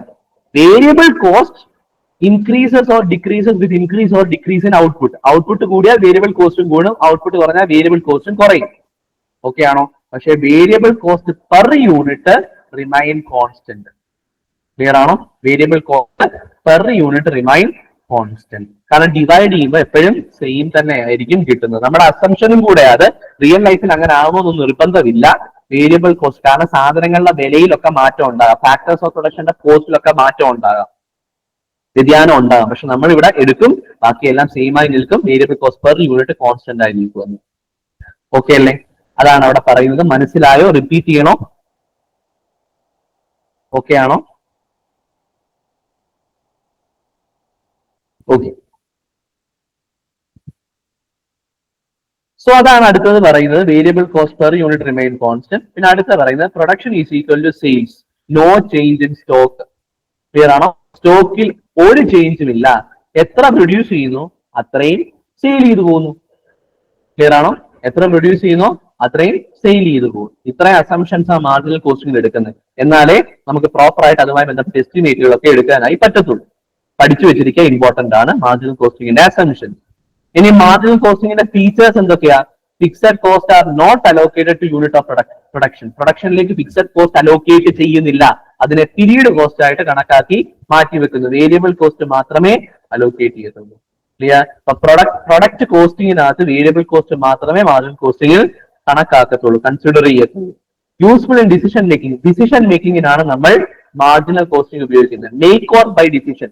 ഒരു പെർട്ടിക്കുലർ സാധനം നമ്മൾ ഉണ്ടാക്കണോ അതോ വെളിയിൽ നിന്ന് മേടിച്ച് വിൽക്കണോ, അല്ലെങ്കിൽ വെളിയിൽ നിന്ന് മേടിച്ച് പ്രൊഡക്ഷന് വേണ്ടി ഉപയോഗിക്കണോ? Make or buy. Shut down, എപ്പോ ഷട്ട് ഡൗൺ ചെയ്യണം, എക്സ്പോർട്ട് ചെയ്യണോ വേണ്ടയോ, ഈ വക ഡിസിഷൻസ് എടുക്കുന്നതിന് വേണ്ടിയിട്ടാണ് മാർജിനൽ കോസ്റ്റിംഗ് ഉപയോഗിക്കുന്നത്. Help in profit planning and cost control. Profit plan ചെയ്യാനും എത്ര പ്രോഫിറ്റ് വേണം, ഇത്ര പ്രോഫിറ്റ് വേണമെങ്കിൽ എത്ര പ്രൊഡക്ഷൻ നടത്തണം, അതുപോലെ കോസ്റ്റ് കൺട്രോൾ ചെയ്യാനും നമ്മൾ മാർജിനൽ കോസ്റ്റിംഗ് ഉപയോഗിക്കുന്നത്. അതാണ് അതിന്റെ ഫീച്ചേഴ്സ് എന്ന് പറയുന്നത്. ഇനി ഏതൊക്കെ ഏരിയയിലാണ് ഇത് ആപ്ലിക്കബിൾ ആയിട്ടുള്ളത്? മേക്ക് ഓർ ബൈ ഡിസിഷനിൽ ആപ്ലിക്കബിൾ ആ. Selling price during depression. Depression സമയത്ത് ബിസിനസ് സൈക്കിളിലെ ഒരു സ്റ്റേജ് ആ ഡിപ്രഷൻ. ബിസിനസ് സൈക്കിൾ എന്ന് പറഞ്ഞാൽ എന്താ? എക്കോണമി പോകുന്ന ആ ഒരു ചക്രം. ആദ്യം ഒരു ബൂം ഉണ്ടാകും, അത് പീക്കിലെത്തും, അത് അൺകൺട്രോളബിൾ ആയി പോയി കഴിയുമ്പോഴത്തേക്ക് പിന്നെ റിസഷനിലേക്ക് പോകും. റിസഷൻ അൺകൺട്രോളബിൾ ആകുമ്പോൾ ഡിപ്രഷനിൽ പോകും. അവിടെ നിന്ന് റിക്കവറി ഉണ്ടാകും, വീണ്ടും ബൂം ഉണ്ടാകും, പീക്ക് ഉണ്ടാകും, റിസഷൻ ഉണ്ടാകും. ക്ലിയർ ആണോ? അത് കഴിഞ്ഞിട്ട് ഡിപ്രഷൻ ഉണ്ടാകും. ഇതിനെ എന്തെന്ന് വിളിക്കുന്നത്? ബിസിനസ് സൈക്കിൾ എന്ന് വിളിക്കുന്നത്. ക്ലിയർ? അതിൽ ഡിപ്രഷൻ സ്റ്റേജിൽ സെല്ലിംഗ് പ്രൈസ് ഒക്കെ ഫിക്സ് ചെയ്യാൻ മാർജിനൽ കോസ്റ്റ് അല്ലെങ്കിൽ കോസ്റ്റിംഗ് ഉപയോഗിക്കും. പ്രോഡക്റ്റ് മിക്സ് ഡിസിഷൻ എടുക്കാനും ഉപയോഗിക്കും. ഒരു പ്രോഡക്റ്റ് ഉണ്ടാക്കണമെങ്കിൽ ഒന്നിലധികം റോ മെറ്റീരിയൽ വേണം. ഓരോ റോ മെറ്റീരിയലും ഏത് രീതിയിൽ ഉപയോഗിക്കണം ആ ഡിസിഷൻ എടുക്കാൻ. എപ്പോൾ ഷട്ട് ഡൗൺ ചെയ്യണോ ഡിസിഷൻ എടുക്കാൻ. Key or limiting factor analysis, അതുപോലെ പ്രോഫിറ്റ് പ്ലാനിംഗ്, ഫോർകാസ്റ്റിംഗ്, ഇതുപോലെ കാര്യങ്ങൾക്ക് വേണ്ടിയിട്ടാണ് ആപ്ലിക്കേഷൻ അല്ലെങ്കിൽ യൂസ് വരുന്നത്. പിന്നെ MCQ ക്വസ്റ്റ്യൻ സമയത്ത് വരുന്ന അതുമായി ബന്ധപ്പെട്ട് നിങ്ങൾ ശ്രദ്ധിച്ചിരിക്കേണ്ട പോയിന്റ്സ് ആണ്. ഫിക്സഡ് കോസ്റ്റ് എവിടെ കൺസിഡർ ചെയ്യത്തില്ല? ഇൻവെന്ററിയെ വാല്യൂ ചെയ്യുന്നതിൽ മാർജിനൽ കോസ്റ്റിംഗ് കൺസിഡർ ചെയ്യത്തില്ല. Contribution is use to recover fixed cost and then to earn profit. Contribution നമ്മൾ ഉപയോഗിക്കുന്നത് എന്തിനു വേണ്ടിയിട്ടാണ്? ഫിക്സഡ് കോസ്റ്റ് റിക്കവർ ചെയ്യാനും അതുപോലെ തന്നെ പ്രോഫിറ്റ് ഏൺ ചെയ്യാനും. Higher contribution is equal to higher profit. Contribution എത്ര കൂടുന്നോ അത്രയും പ്രോഫിറ്റും കൂടും. എന്തുകൊണ്ടാ കോൺട്രിബ്യൂഷൻ കൂടിയ പ്രോഫിറ്റ് കൂടുമെന്ന് പറയുന്നത്? Contribution is equal to fixed cost plus profit. Fixed cost remains fixed. Contribution അപ്പൊ കൂടുന്നതനുസരിച്ച് എന്തേ കൂടത്തുള്ളൂ? പ്രോഫിറ്റേ കൂടത്തുള്ളൂ, അല്ലെ? ഫിക്സഡ് കോസ്റ്റിന് മാറ്റം ഉണ്ടാകത്തില്ലല്ലോ.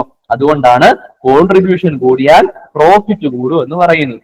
ക്ലിയർ ആണോ? Fixed cost remains fixed. So contribution higher ആണെങ്കിൽ പ്രോഫിറ്റ് ഹയർ ആയിരിക്കും. ഓക്കെ അല്ലേ? അടുത്ത പറയുന്നത് break even occurs when contribution is equal to fixed cost. Important ആണ്. കോൺട്രിബ്യൂഷൻ ഫിക്സഡ് കോസ്റ്റിന് ഈക്വൽ ആകുമ്പോഴാ ബ്രേക്ക് ഈവൻ. എന്തുകൊണ്ടാ? പ്രോഫിറ്റും ഇല്ല ലോസും ഇല്ല എന്ന സിറ്റുവേഷൻ ആണ് break even. So contribution is equal to fixed cost plus profit. പ്രോഫിറ്റും ഇല്ല ലോസും ഇല്ല, അപ്പൊ പ്രോഫിറ്റ് 0 ആയിരിക്കും. അതായത് contribution is equal to fixed cost ആകുമ്പോഴാ ബ്രേക്ക് ഈവൻ പോയിന്റ് വരുന്നത്. ക്ലിയർ ആണോ? അടുത്തത് P V ratio improve with higher selling price or lower variable cost. Higher selling price വന്നു കഴിഞ്ഞാൽ പി വി റേഷ്യോ ഇംപ്രൂവ് ചെയ്യും. കോൺട്രിബ്യൂഷനും സെയിൽസ് തമ്മിലുള്ള റിലേഷൻ ആ പി വി റേഷ്യോ അത് ഇംപ്രൂവ് ചെയ്യും. വേരിയബിൾ കോസ്റ്റ് ലോവർ ആണെങ്കിലും പി വി റേഷ്യോ ഇംപ്രൂവ് ചെയ്യും. ഇതൊക്കെയാണ് points to remember relating to marginal costing. Doubt ഉണ്ടോ? എന്തെങ്കിലും ഡൗട്ട് ഉണ്ടോ ഈ ഒരു ടോപ്പിക്കുമായി ബന്ധപ്പെട്ട്?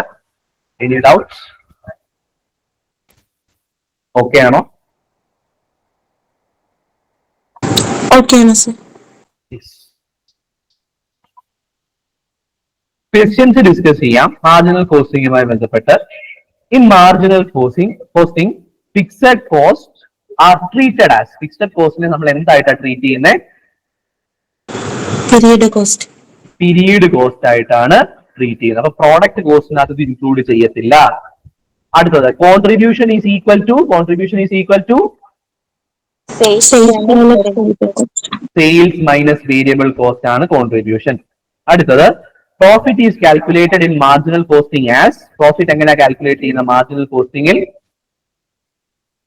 Contribution minus fixed cost.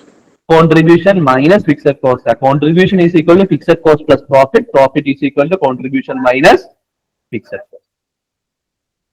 അടുത്തത് which of the following is the correct formula for break even point in unit? യൂണിറ്റിൽ ബ്രേക്ക് ഈവൻ പോയിന്റ് കാണാനുള്ള ഫോർമുല എന്താണ്?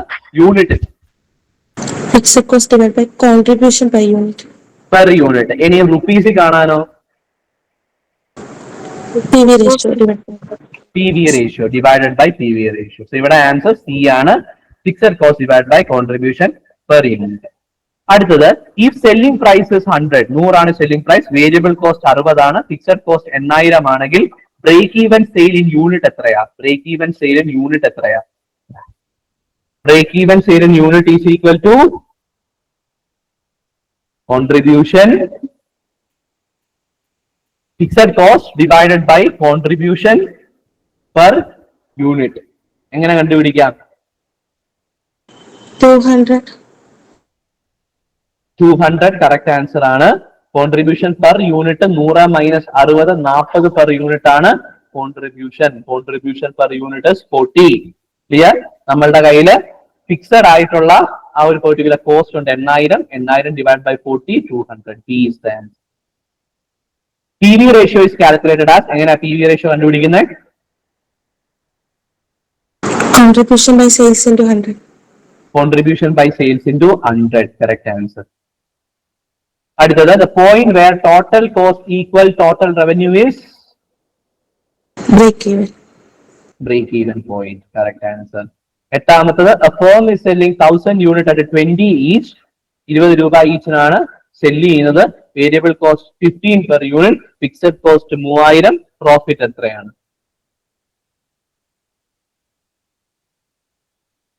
എത്രയാണ് പ്രോഫിറ്റ്?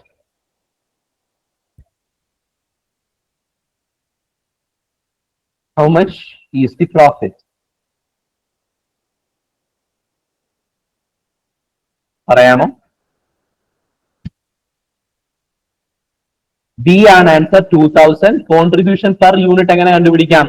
നമുക്ക് selling price for selling 100 unit 20 each എന്ന് പറഞ്ഞിട്ടുണ്ട്. അപ്പൊ സെല്ലിംഗ് പ്രൈസ് പെർ യൂണിറ്റ് തന്നിട്ടുണ്ട്, വേരിയബിൾ കോസ്റ്റ് പെർ യൂണിറ്റ് തന്നിട്ടുണ്ട്. Sales minus variable cost are contribution. So selling price per unit minus variable cost per unit എന്താണ്? Contribution per unit. അപ്പൊ 5 rupees contribution per unit. Total contribution എത്രയാ? 1000 into 5 ആണ്. Clear ആണോ? 1000 unit ആ produce ചെയ്യുന്നത്. ഒരു യൂണിറ്റിന്റെ contribution 5. Contribution per unit 5. So 1000 unit produce ചെയ്ത 5000 കോൺട്രിബ്യൂഷൻ വരുന്നത്. ഫിക്സഡ് കോസ്റ്റ് 3000 ആണെങ്കിൽ ക്ലിയർ ആണോ? പ്രോഫിറ്റ് എന്ന് പറഞ്ഞാൽ എന്താണ്? Contribution minus fixed cost 5000 minus 3000, profit is equal to 2000. Okay ആണോ? ഡൗട്ട് ഉണ്ടോ? ഓക്കെ അല്ലേ?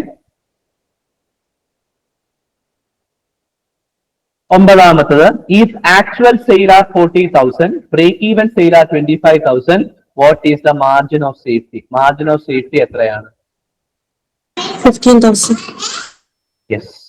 A 15,000 ആണ്. Actual sales minus break even sales ആണ് margin of safety. Okay. 10ാമത്തത്, which of the following is not a feature of marginal costing? Fixed cost is excluded from product cost. Correct ആണ്. Help in decision making. Closing stock includes fixed cost. Yes. Closing stock includes fixed stock എന്നുള്ളതാണ് answer. Closing stock does not include fixed cost. Only variable costs are considered. Okay ആണോ? So അത്രയുമാണ് marginal കോസ്റ്റിംഗുമായി ബന്ധപ്പെട്ട് പറയാനുള്ളത്. എന്തെങ്കിലും doubt ഉണ്ടോ ഇത്രയും പറഞ്ഞതിനകത്ത്? Okay അല്ലേ? ഇനി ബാക്കിയുള്ള പോർഷൻസ് വളരെ കുറച്ചേ ഉള്ളൂ. നിങ്ങൾ കൂടെ നിൽക്കാമെങ്കിൽ നമുക്ക് അതും കൂടെ നമുക്ക് കംപ്ലീറ്റ് ചെയ്തിട്ട് പോവാം. കാരണം സ്റ്റാൻഡേർഡ് പോർഷൻ ഒക്കെ ഓൾറെഡി നമ്മൾ എടുത്തതാണ്. സോ അടുത്ത ടോപ്പിക്കും കൂടെ ജസ്റ്റ് ഒന്ന് പോകാം. ആരും ടയേർഡ് ആയില്ല എന്ന് വിശ്വസിക്കുന്നു. അടുത്തത് സ്റ്റാൻഡേർഡ് കോസ്റ്റിംഗ്. ക്ലിയർ ആണോ? എന്താ സ്റ്റാൻഡേർഡ് കോസ്റ്റിംഗ് എന്ന് നോക്കും. ബാക്കി കാര്യങ്ങൾ ഓൾറെഡി ഡിസ്കസ് ചെയ്തതാണ്. സ്റ്റാൻഡേർഡ് കോസ്റ്റിംഗ് എന്ന് പറഞ്ഞാൽ ഒരു പ്രീ ഡിറ്റർമൈൻഡ് കോസ്റ്റ് നമ്മൾ സെറ്റ് ചെയ്യും. ഒരു സ്റ്റാൻഡേർഡ് കോസ്റ്റ് മെറ്റീരിയലിന് സെറ്റ് ചെയ്യും, ലേബറിന് സെറ്റ് ചെയ്യും, ഓവർ ഹെഡിന് സെറ്റ് ചെയ്യും. എന്തിനു വേണ്ടിയിട്ടാ? ശരിക്കും ആക്ച്വൽ കോസ്റ്റ് മെറ്റീരിയൽ, ലേബറിനും ഓവറിനും എത്ര ആണെന്ന് നോക്കാനും വേരിയൻസ് കണ്ടുപിടിക്കാനും. അതിനെയാ സ്റ്റാൻഡേർഡ് കോസ്റ്റിംഗ് എന്ന് വിളിക്കുന്നത്. ചുരുക്കി പറഞ്ഞാൽ വേരിയൻസ് അനാലിസിസ് ആണ് സ്റ്റാൻഡേർഡ് കോസ്റ്റിംഗിന്റെ പ്രധാനപ്പെട്ട ഭാഗം. ഒരു പ്രീ ഡിറ്റർമൈൻഡ് കോസ്റ്റ് സെറ്റ് ചെയ്യും, മെറ്റീരിയൽ, ലേബറിനും ഓവർഹെഡിനും സെറ്റ് ചെയ്യും, എന്നിട്ട് അതിനെ ആക്ച്വൽ കോസ്റ്റ് കൊണ്ട് കമ്പയർ ചെയ്യും, വേരിയൻസ് കണ്ടുപിടിക്കും. അപ്പൊ സ്റ്റാൻഡേർഡ് കോസ്റ്റ് എന്ന് പറയുന്നത് എന്താ? Expected cost under normal operating condition. Normal operating conditions ആണെങ്കിൽ, അബ്നോർമൽ ആയിട്ട് ഒന്നും ഉണ്ടായില്ലെങ്കിൽ ഇത്രയുമായിരിക്കും മെറ്റീരിയൽ, ലേബറിന്, ഓവർഹെഡിന് കോസ്റ്റ് ആവുക. അതാണ് സ്റ്റാൻഡേർഡ് കോസ്റ്റ്. ക്ലിയർ അല്ലേ? That is standard cost. ഇനി എന്തിനാണ് സ്റ്റാൻഡേർഡ് കോസ്റ്റിംഗ് നമ്മൾ ചെയ്യുന്നത്? കോസ്റ്റിനെ കൺട്രോൾ ചെയ്യാൻ. വേരിയൻസ് കണ്ടുപിടിച്ചാൽ മനസ്സിലായി എവിടെ നമുക്ക് പാളിപ്പോയത്, കൺട്രോൾ ചെയ്യാം. ക്ലിയർ? അതുപോലെ ഒരു bench mark, performance bench mark fix ചെയ്യാം, ഒരു സ്റ്റാൻഡേർഡ് ഫിക്സ് ചെയ്യാം. ഇതിൽ കൂടരുത്. ക്ലിയർ ആണോ? ആ രീതിയിൽ സ്റ്റാൻഡേർഡ് ഫിക്സ് ചെയ്യാം. എഫിഷ്യൻസി അളക്കാം. ഇതിൽ കൂടിയാൽ എഫിഷ്യന്റ് അല്ല, ഇതിൽ കുറഞ്ഞാൽ എഫിഷ്യന്റ് ആണ്. Variance analysis, material variance, labour variance, overhead variance കണ്ടുപിടിക്കാൻ വേണ്ടി സ്റ്റാൻഡേർഡ് കോസ്റ്റിംഗ് ഉപയോഗിക്കാം. ഡിസിഷൻ മേക്കിങ്ങിന് സഹായിക്കുന്ന ഒരു കാര്യമാണ് സ്റ്റാൻഡേർഡ് കോസ്റ്റിംഗ് എന്ന് പറയുന്നത്. ഇത്രയുമാണ് ഇതിന്റെ പർപ്പസ് എന്ന് പറയുന്നത്. ക്ലിയർ ആണോ? ഇനി ഇതിനകത്ത് വരുന്ന key variance, material, labour and overhead variance നമ്മൾ ഓൾറെഡി നോക്കിയതാണ്. അത് നിങ്ങൾ ആ പെർട്ടിക്കുലർ പോയിന്റ്സ് റെഫർ ചെയ്താൽ മതി. സെയിം. ക്ലിയർ അല്ലേ? പിന്നെ സ്റ്റാൻഡേർഡ് കോസ്റ്റിംഗിന്റെ അഡ്വാൻറ്റേജ് ആണ് കോസ്റ്റ് കൺട്രോളിന് സഹായിക്കും, ബഡ്ജറ്റിങ്ങിന് സഹായിക്കും. ക്ലിയർ ആണോ? അപ്പൊ വേരിയൻസ് കണ്ടുപിടിച്ചു കഴിഞ്ഞാൽ നമുക്ക് മനസ്സിലായി എന്തുകൊണ്ട് വേരിയൻസ് ഉണ്ടായി. അത് കൺട്രോളബിൾ ആണെങ്കിൽ നമ്മൾ കൺട്രോൾ ചെയ്യും. ഇനി നമ്മൾ സ്റ്റാൻഡേർഡ് സെറ്റ് ചെയ്തതിനകത്ത് വന്ന പാളിച്ചയാണെങ്കിൽ പുതിയ സ്റ്റാൻഡേർഡ് നമ്മൾ സെറ്റ് ചെയ്യും. ക്ലിയർ ആണോ? പെർഫോമൻസ് ഇവാലുവേഷന് സഹായിക്കും, ഡിസിഷൻ മേക്കിങ്ങിന് സഹായിക്കും, വേരിയൻസ് കണ്ടുപിടിക്കാനും കറക്റ്റീവ് ആക്ഷൻ എടുക്കാനും സഹായിക്കും. ഇതാണ് അതിന്റെ അഡ്വാൻറ്റേജ്. പിന്നെ ഇതിന്റെ ലിമിറ്റേഷൻസ് എന്തൊക്കെയാ? ചെറിയ ഫേംസിന് ഇത് സ്യൂട്ടബിൾ അല്ല. കാരണം വലിയ ഹ്യൂമൻ എഫേർട്ട് എടുക്കും ഈ വേരിയൻസും കാര്യങ്ങളും ഒക്കെ കണ്ടുപിടിക്കാൻ വേണ്ടി. കുറച്ച് എക്സ്പെൻസീവ്. ക്ലിയർ? അതുപോലെ തന്നെ സ്റ്റാൻഡേർഡ്സ് എപ്പോഴും റിവൈസ് ചെയ്തുകൊണ്ടേ ഇരിക്കണം. ഒരു പെർട്ടിക്കുലർ സ്റ്റാൻഡേർഡ് ഫിക്സ് ചെയ്ത് അതും കൊണ്ട് അങ്ങ് പോകാൻ പറ്റത്തില്ല. ഇടയ്ക്കിടയ്ക്ക് റിവൈസ് ചെയ്യണം. അതൊക്കെ ഭയങ്കര എക്സ്പെൻസീവാ. ഒരുപാട് ടൈം കൺസ്യൂമിംഗ് ഡേറ്റ എല്ലാം കളക്ട് ചെയ്ത് കണ്ടുപിടിച്ചു വരുന്നതിന്. അതുപോലെ demotivate workers if standards are too high. Standards ഒരുപാട് കൂടുതലാണെങ്കിൽ അത് വർക്കേഴ്സിനെ ഡീമോട്ടിവേറ്റ് ചെയ്യുകയും ചെയ്യും. ഇതാണ് അതിന്റെ ലിമിറ്റേഷൻസ് എന്ന് പറയുന്നത്. ലിമിറ്റേഷൻസ് ക്ലിയർ ആണോ? ഓക്കെ അല്ലേ? Advantages and limitations of standard cost. Okay ആണോ? അതുമായി ബന്ധപ്പെട്ട കാര്യങ്ങൾ. ആ വേരിയൻസ് എന്ന് പറഞ്ഞാൽ standard cost minus actual cost. ആ വേരിയൻസ് അത് ഏത് വേരിയൻസ് ആണെങ്കിലും. ഫേവറബിൾ വേരിയൻസ് എന്ന് പറയുമ്പോൾ actual cost less than standard cost. Unfavourable or adverse എന്ന് പറയുമ്പോൾ actual cost greater than standard cost. Clear? Control and comparison പർപ്പസിന് വേണ്ടിയിട്ടാണ് സ്റ്റാൻഡേർഡ് കോസ്റ്റിംഗ് ഉപയോഗിക്കുന്നത്. ഫിനാൻഷ്യൽ അക്കൗണ്ടിങ്ങിന്റെ ഭാഗമല്ല ഇത്. ഇതൊക്കെ എന്തിന്റെ ഭാഗമാണ്? മാനേജ്മെന്റ് അക്കൗണ്ടിങ്ങിന്റെ ഭാഗമാണ്. ശരിക്കും പറഞ്ഞത് കോസ്റ്റ് അക്കൗണ്ടിങ് ഒക്കെ മാനേജ്മെന്റ് അക്കൗണ്ടിങ്ങിൽ ഹെൽപ്പ് ചെയ്യുന്ന കാര്യങ്ങളാണ്. ഡിസിഷൻ മേക്കിംഗ് പർപ്പസിന് വേണ്ടിയിട്ടാണ് ഈ വക കാര്യങ്ങളൊക്കെ നമ്മൾ ചെയ്യുന്നത്. ഒരിക്കലും ഫിനാൻഷ്യൽ അക്കൗണ്ടിങ്ങിന്റെ ഭാഗമല്ല. ഫിനാൻഷ്യൽ അക്കൗണ്ടിങ് എന്താ പറയുന്നത്, motive is financial reporting. Profit and ലോസും യഥാർത്ഥ പ്രോഫിറ്റ് ആൻഡ് ലോസ് കണ്ടുപിടിക്കുക, ഫിനാൻഷ്യൽ പൊസിഷൻ കണ്ടുപിടിക്കുക, അതായത് എത്ര അസറ്റ് എത്ര ലൈബിലിറ്റി ഉണ്ട് എന്ന് കണ്ടുപിടിക്കുക. ഇതാണ് അതിന്റെ മോട്ടീവ്. ഇത് നമ്മൾ ഡിസിഷൻ മേക്കിങ്ങിന് വേണ്ടിയിട്ടാണ് ഉപയോഗിക്കുന്നത്. ഡൗട്ട് ഉണ്ടോ? ഇനി ഡൗട്ട്സ്? ഓക്കെ അല്ലേ? നമുക്ക് അടുത്തതായിട്ട് പഠിക്കാനുള്ള പോയിന്റ് ആ ബ്രേക്ക് ഈവൻ അനാലിസിസ് എന്ന് പറയുന്നത്. ബ്രേക്ക് ഈവൻ എന്താ നമ്മൾ ഓൾറെഡി പഠിച്ചു. പ്രോഫിറ്റും മേക്ക് ചെയ്യുന്നില്ല, ലോസും മേക്ക് ചെയ്യുന്നില്ല. അങ്ങനത്തെ സെയിൽസ് ലെവൽ, എത്ര സാധനം വിറ്റ് കഴിഞ്ഞാൽ അല്ലെങ്കിൽ എത്ര സേവനം വിറ്റ് കഴിഞ്ഞാൽ ലാഭവും ഇല്ല നഷ്ടവും ഇല്ല എന്ന രീതിയിൽ നമുക്ക് എടുക്കാം അല്ലെങ്കിൽ എത്താം. അതാണ് ബ്രേക്ക് ഈവൻ പോയിന്റ് എന്ന് പറയുന്നത്. ക്ലിയർ ആണോ? ബ്രേക്ക് ഈവൻ അനാലിസിസ് എന്ന് പറയുന്നത് ഇതിനെ പറ്റിയുള്ള പഠനമാണ്. And it shows the relationship between cost, volume and profit. Cost, ഔട്ട്പുട്ടിന്റെ വോളിയം, എത്ര ലാഭം, ഇത് തമ്മിലുള്ള റിലേഷൻഷിപ്പ് കാണിക്കുന്നു ബ്രേക്ക് ഈവൻ അനാലിസിസ്. ഓക്കെ അല്ലേ? ഇതിനകത്തുള്ള കീ ടേംസ് ആണ് break even point in units and break even point in rupee. Already നോക്കിയതാണ്. പിന്നെ കോൺട്രിബ്യൂഷൻ എന്താണ്? ഓൾറെഡി നോക്കിയതാ. PV ratio, margin of safety, ഇതൊക്കെ ഇതുമായും ബന്ധപ്പെട്ട് വരുന്ന പോയിന്റ്സ് ആണ്. ഇനി ബ്രേക്ക് ഈവൻ പോയിന്റ് നമുക്ക് ഗ്രാഫിക്കലി റെപ്രസെന്റ് ചെയ്യാനായിട്ട് സാധിക്കും. നമ്മളൊരു സെയിൽ ലൈനും ബ്രേക്ക് ഈവൻ സെയിൽ ലൈനും കോസ്റ്റ് ലൈനും വരയ്ക്കും. സെയിൽ ലൈനും കോസ്റ്റ് ലൈനും വരയ്ക്കും. ഈ രണ്ട് ലൈനും ഇന്റർസെക്ട് ചെയ്യുന്ന point, that means the point where cost line, total cost line is equal to sale line, അതിനെയാണ് ബ്രേക്ക് ഈവൻ പോയിന്റ് എന്ന് വിളിക്കുന്നത്. MCQ പോയിന്റ് ഓഫ് വ്യൂവിൽ ഈ ഇൻഫോർമേഷൻസ് ആണ് ഇമ്പോർട്ടന്റ്. MCQ വേണേ ചോദിക്കാം. ബ്രേക്ക് ഈവൻ പോയിന്റ് അനാലിസിസിൽ ആ ഗ്രാഫിൽ എക്സ് ആക്സിസിൽ എന്താ എഴുതുന്നത്? Output or sale volume. Y ആക്സിസിൽ കോസ്റ്റ് ആൻഡ് റവന്യൂ ആണ് കാണിക്കുന്നത്. ഏതാ break even point? Total cost line is equal to sale line, അല്ലെങ്കിൽ where the total cost line intersects the sales line, അതിനെയാ ബ്രേക്ക് ഈവൻ പോയിന്റ് എന്ന് വിളിക്കുന്നത്. Clear ആണോ? ആ പോയിന്റ്സും കൂടെ ജസ്റ്റ് ഒന്ന് നോക്കി വെച്ചിരിക്കുക MCQ point of view. Clear അല്ലേ? ഈ ബ്രേക്ക് ഈവൻ പോയിന്റിൽ നമ്മൾ കുറെ അസംഷൻസ് എടുക്കുന്നുണ്ട്. കോസ്റ്റ് ഫിക്സഡും വേരിയബിളും ഇത്രയേ ഉള്ളൂ, സെമി വേരിയബിൾ ഒന്നും ഇല്ല. അതാണ് ഒന്നാമത്തെ അസംഷൻ. അപ്പൊ മാർജിനൽ കോസ്റ്റിംഗിൽ എടുത്ത സെയിം അസംഷൻ ആ ബ്രേക്ക് ഈവൻ അനാലിസിസിലും എടുക്കുന്നത്. രണ്ടാമത്തത് selling price and variable cost per unit remain constant. അതും മറ്റേടത്ത് എടുത്ത സെയിം അസംഷനാണ്. സെല്ലിംഗ് പ്രൈസും കോൺസ്റ്റന്റ്, വേരിയബിൾ കോസ്റ്റ് പെർ യൂണിറ്റും constant. All produced units are sold, അതും മറ്റേടത്ത് എടുത്ത അസംഷനാണ്. Production is equal to sale, അതായത് സ്റ്റോക്ക് ഇല്ല, ഇൻവെന്ററി ഇല്ല. Fixed cost remain unchanged over relevant range, ഒരു പെർട്ടിക്കുലർ റേഞ്ച് വരെ ഫിക്സഡ് കോസ്റ്റ് അൺചേഞ്ച്ഡ് ആയിട്ട് നിൽക്കും. മറ്റേടത്ത് എടുത്തത് fixed cost is always, fixed cost per unit is always, fixed cost is always what? Fixed cost per unit always remains constant എന്നൊരു കാര്യമാണ് അവിടെ എടുത്തത്. Fixed cost is always fixed cost remains constant എന്ന ഒന്ന് assumption ആണ് അവിടെ എടുത്തത്. ഇവിടെ എടുത്തത് over A particular range fixed cost എപ്പോഴും കോൺസ്റ്റന്റ് ആയിട്ടിരിക്കും, അതാണ് അസംഷൻ. ഇത്രയും ആ പ്രധാനപ്പെട്ട ബ്രേക്ക് ഈവൻ അനാലിസിസുമായി ബന്ധപ്പെട്ട അസംഷൻ. അഡ്വാൻറ്റേജ് എന്ന് പറയുമ്പോൾ break even analysis simple to understand ആണ്, പ്രോഫിറ്റ് പ്ലാനിങ്ങിന് സഹായിക്കും, useful for what is analysis. Clear? ഇങ്ങനെ ഒരു സിറ്റുവേഷൻ വന്നാൽ എന്തായിരിക്കും റിസൾട്ട്? ക്ലിയർ ആണോ? സോ ആ രീതിയിൽ അനലൈസ് ചെയ്യാൻ സഹായിക്കും. Highlights required sale to avoid loss, നഷ്ടം ഒഴിവാക്കാൻ എത്ര സെയിൽസ് മിനിമം വേണം? ബ്രേക്ക് ഈവൻ പോയിന്റ് എന്ന് പറഞ്ഞാൽ ലാഭമില്ല നഷ്ടമില്ല, അത്രയുമെങ്കിലും സെയിൽസ് ഉണ്ടെങ്കിൽ ബിസിനസ് തുടരാം, ബിസിനസ് ചെയ്തുകൊണ്ട് പോയാൽ കുഴപ്പമില്ല. ക്ലിയർ? സർവൈവൽ എൻഷുർഡ് ആണ്. Minimum sales required to survive, അത് മനസ്സിലാക്കാൻ ബ്രേക്ക് ഈവൻ സെയിൽസ് സഹായിക്കും. അതാ അഡ്വാൻറ്റേജസ്. ലിമിറ്റേഷൻസ് എന്ന് പറയുമ്പം assume linear cost and revenue. കോസ്റ്റും റവന്യൂവും ലീനിയർ ആണ് എന്ന അസംഷൻ ആണ് ഇവിടെ എടുക്കുന്നത്. ക്ലിയർ ആണോ?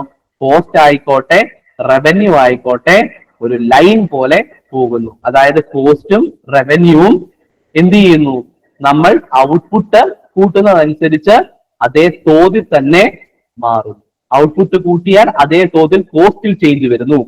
ഔട്ട്പുട്ട് കൂട്ടിയാൽ അത് അത്രയും സെയിൽ ചെയ്യപ്പെടുന്നു എന്നുള്ള അസംഷൻ എടുക്കുന്നത്. സോ എത്ര ഔട്ട്പുട്ട് കൂടുന്നു അതേ തോതിൽ റവന്യൂവും കൂടുന്നു. ഇങ്ങനത്തെ അസംഷൻസ് എടുക്കുന്നത്. ലീനിയർ എന്ന് പറയുമ്പോൾ ഒരേ തോതിൽ തന്നെ പോകുന്നു, എന്നാൽ ഒരു ലൈൻ പോലെ പോകത്തുള്ളൂ. Either upward sloping or downward sloping line വരണമെങ്കിൽ സെയിം പ്രപ്പോർഷൻ ആയിരിക്കണം. ക്ലിയർ? സോ ഔട്ട്പുട്ട് കൂട്ടിക്കഴിഞ്ഞാൽ അതിനനുസരിച്ച് കോസ്റ്റ് സെയിം പ്രപ്പോർഷനിൽ കൂടും. ഔട്ട്പുട്ട് കൂടിയാൽ സെയിം പ്രപ്പോർഷനിൽ റവന്യൂ കൂടും. ഈ വക അസംഷൻസ് എടുക്കുന്ന assumes linear cost and revenue. അതുപോലെ not suitable for multi product firms. Multi product ഫേംസിന് സ്യൂട്ടബിൾ അല്ല unless weighted average is used. Clear ആണോ? മൾട്ടി പ്രോഡക്റ്റ് ഫേംസ് എന്ന് പറഞ്ഞാൽ എന്താ? ഒരുപാട് പ്രോഡക്ട്സ് പ്രൊഡ്യൂസ് ചെയ്യുന്ന ഫേംസ് ആണ്. ക്ലിയർ അല്ലേ? ഒരുപാട് പ്രോഡക്ട്സ് പ്രൊഡ്യൂസ് ചെയ്യുന്ന ഫേംസിൽ വെയ്റ്റഡ് ആവറേജ് മെത്തേഡ് എടുത്താൽ മാത്രമേ നമുക്ക് പ്രോപ്പർ ആയിട്ട് എന്ത് കണ്ടുപിടിക്കാൻ പറ്റത്തുള്ളൂ? അതിന്റെ ആവറേജ് എന്താ പറയുക പ്രോഫിറ്റോ കാര്യങ്ങളോ ഒക്കെ കണ്ടുപിടിക്കാനായിട്ട് പറ്റത്തുള്ളൂ. കാരണം വെയ്റ്റഡ് ആവറേജിൽ ഓരോ പ്രോഡക്റ്റിന്റെ ഇമ്പോർട്ടൻസിനനുസരിച്ച് വെയിറ്റും കൂടെ കൊടുക്കും, വെയിറ്റേജും കൂടെ കൊടുക്കും. അങ്ങനെ കൊടുത്തില്ലെങ്കിൽ നമുക്ക് കറക്റ്റ് ഒരു ഫിഗർ കിട്ടത്തില്ല. ഓക്കെ ആണോ? സോ ഇത് സ്യൂട്ടബിൾ അല്ല unless weighted average method is. അതുപോലെ കപ്പാസിറ്റി കൺസ്ട്രെയിൻ ഇത് ഇഗ്നോർ ചെയ്യും. കപ്പാസിറ്റി കൺസ്ട്രെയിൻ എന്ന് പറഞ്ഞാൽ ഏതൊരു യൂണിറ്റ് ആണെങ്കിലും മാക്സിമം പ്രൊഡ്യൂസ് ചെയ്യാൻ ഒരു കപ്പാസിറ്റി കാണും. അതിനപ്പുറം പ്രൊഡ്യൂസ് ചെയ്യാൻ ഷോർട്ട് റണ്ണിൽ പറ്റത്തില്ല. ലോങ് റണ്ണിൽ പുതിയ ഫാക്ടറി ഒക്കെ പണിതിട്ട് മാത്രമേ പറ്റത്തുള്ളൂ. ആ കപ്പാസിറ്റി കൺസ്ട്രെയിൻ ഇവിടെ കൺസിഡർ ചെയ്യുന്നതേ ഇല്ല. എത്രത്തോളം വേണമെങ്കിലും നിങ്ങൾ പ്രൊഡക്ഷൻ കൂട്ടിക്കോളൂ, കുഴപ്പമൊന്നുമില്ല, അത്രയും വിറ്റ് പോകും. ഈ അസംഷൻസ് ആ എടുക്കുന്നത്. ക്ലിയർ ആണോ? ബ്രേക്ക് ഈവൻ പോയിന്റ് എന്ന് പറഞ്ഞാൽ എന്താ? നോ പ്രോഫിറ്റ് നോ ലോസ് ആണ്. Margin of safety is greater than 0 is equal to profit. Margin of safety less than 0 is equal to loss. Clear അല്ലേ? ബ്രേക്ക് ഈവൻ പോയിന്റ് എന്ന് പറഞ്ഞു കഴിഞ്ഞാൽ 0 profit 0 loss ആ. 0 പ്രോഫിറ്റിന് മുകളിലാണെങ്കിൽ margin of safety which is greater than 0. 0ക്ക് മുകളിലാണ് margin of safety എങ്കിൽ പ്രോഫിറ്റ് ആ. മാർജിൻ ഓഫ് സേഫ്റ്റി 0ക്ക് താഴെയാണെങ്കിൽ നഷ്ടമാണെന്നാണ് അർത്ഥം. ക്ലിയർ ആണോ? പി വി റേഷ്യോ കൂടിയാൽ ബ്രേക്ക് ഈവൻ പോയിന്റ് കുറയും. ക്ലിയർ ആണോ? കോൺട്രിബ്യൂഷനും സെയിലും തമ്മിലുള്ള ബന്ധം ആ പി വി റേഷ്യോ, അത് കൂടിയാൽ ബ്രേക്ക് ഈവൻ പോയിന്റ് കുറയും. കോൺട്രിബ്യൂഷൻ പെർ യൂണിറ്റ് കൂടിയാൽ പ്രോഫിറ്റും കൂടും. Break even occur when total cost is equal to total revenue. Total cost total റവന്യൂവിന് ഈക്വൽ ആകുമ്പോഴാണ് ബ്രേക്ക് ഈവൻ അറ്റൈൻ ചെയ്യുന്നത്. ക്ലിയർ അല്ലേ?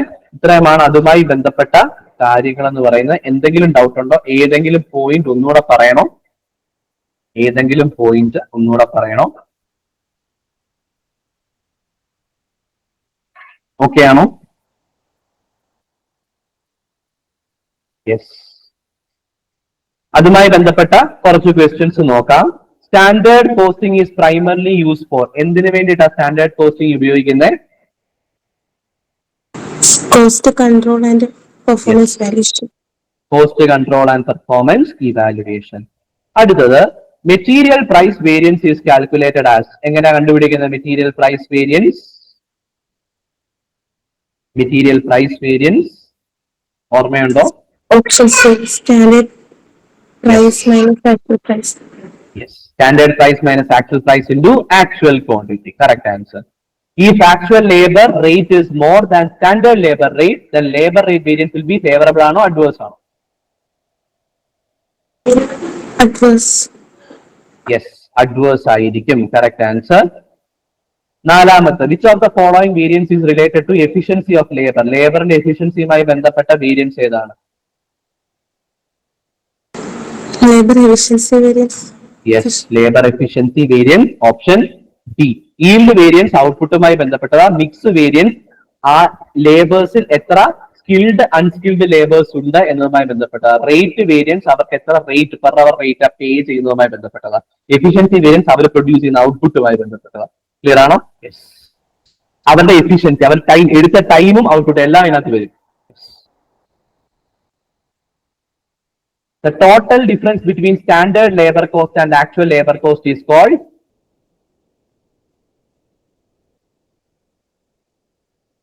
Total difference between standard labor cost and actual labor cost. Labor cost variance. Yes, correct answer. Labor cost variance. അടുത്തത് break even point is the total level of sales where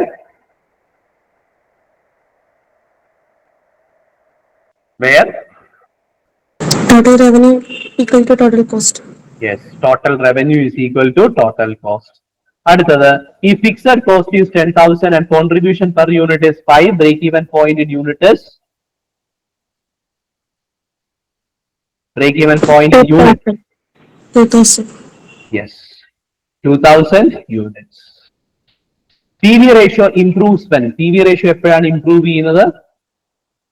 Variable cost per unit increases, fixed cost increases, selling price per unit increases. Selling price per unit increases. Selling price increase ചെയ്യുമ്പോൾ PV ratio increase ചെയ്യും. കാരണം contribution by sales ആണ്. Selling price കൂടുമ്പോൾ sales കൂടും, അപ്പം ഡിനോമിനേറ്ററിൽ വർധന ഉണ്ടാകും. അപ്പൊ എന്ത് സംഭവിക്കും? PV ratio improve ചെയ്യും. ക്ലിയർ ആണോ? If selling price increases, contribution increases, clear, PV ratio increase. Okay അല്ലേ?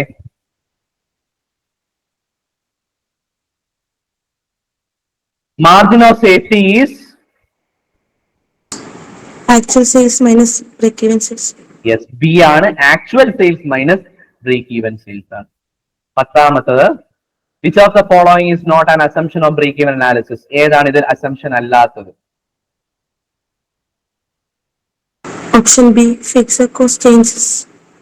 Yes, fixed cost change ചെയ്യത്തില്ല എന്ന് assume ചെയ്യുന്ന fixed cost changes എന്നുള്ളത് assumption അല്ല. Fixed cost does not change with output എന്നുള്ളതാണ് assumption.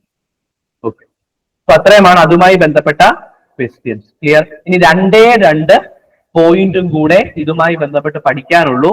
Cost റിഡക്ഷനും അതുപോലെ തന്നെ കോസ്റ്റ് മാനേജ്മെന്റ്.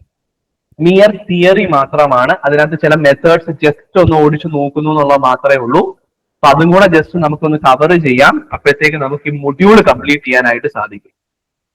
ഓക്കെ അല്ലേ? കോസ്റ്റ് റിഡക്ഷൻ എന്താന്ന് നോക്കാം. കോസ്റ്റ് റിഡക്ഷൻ എന്ന് പറഞ്ഞാൽ എന്താ?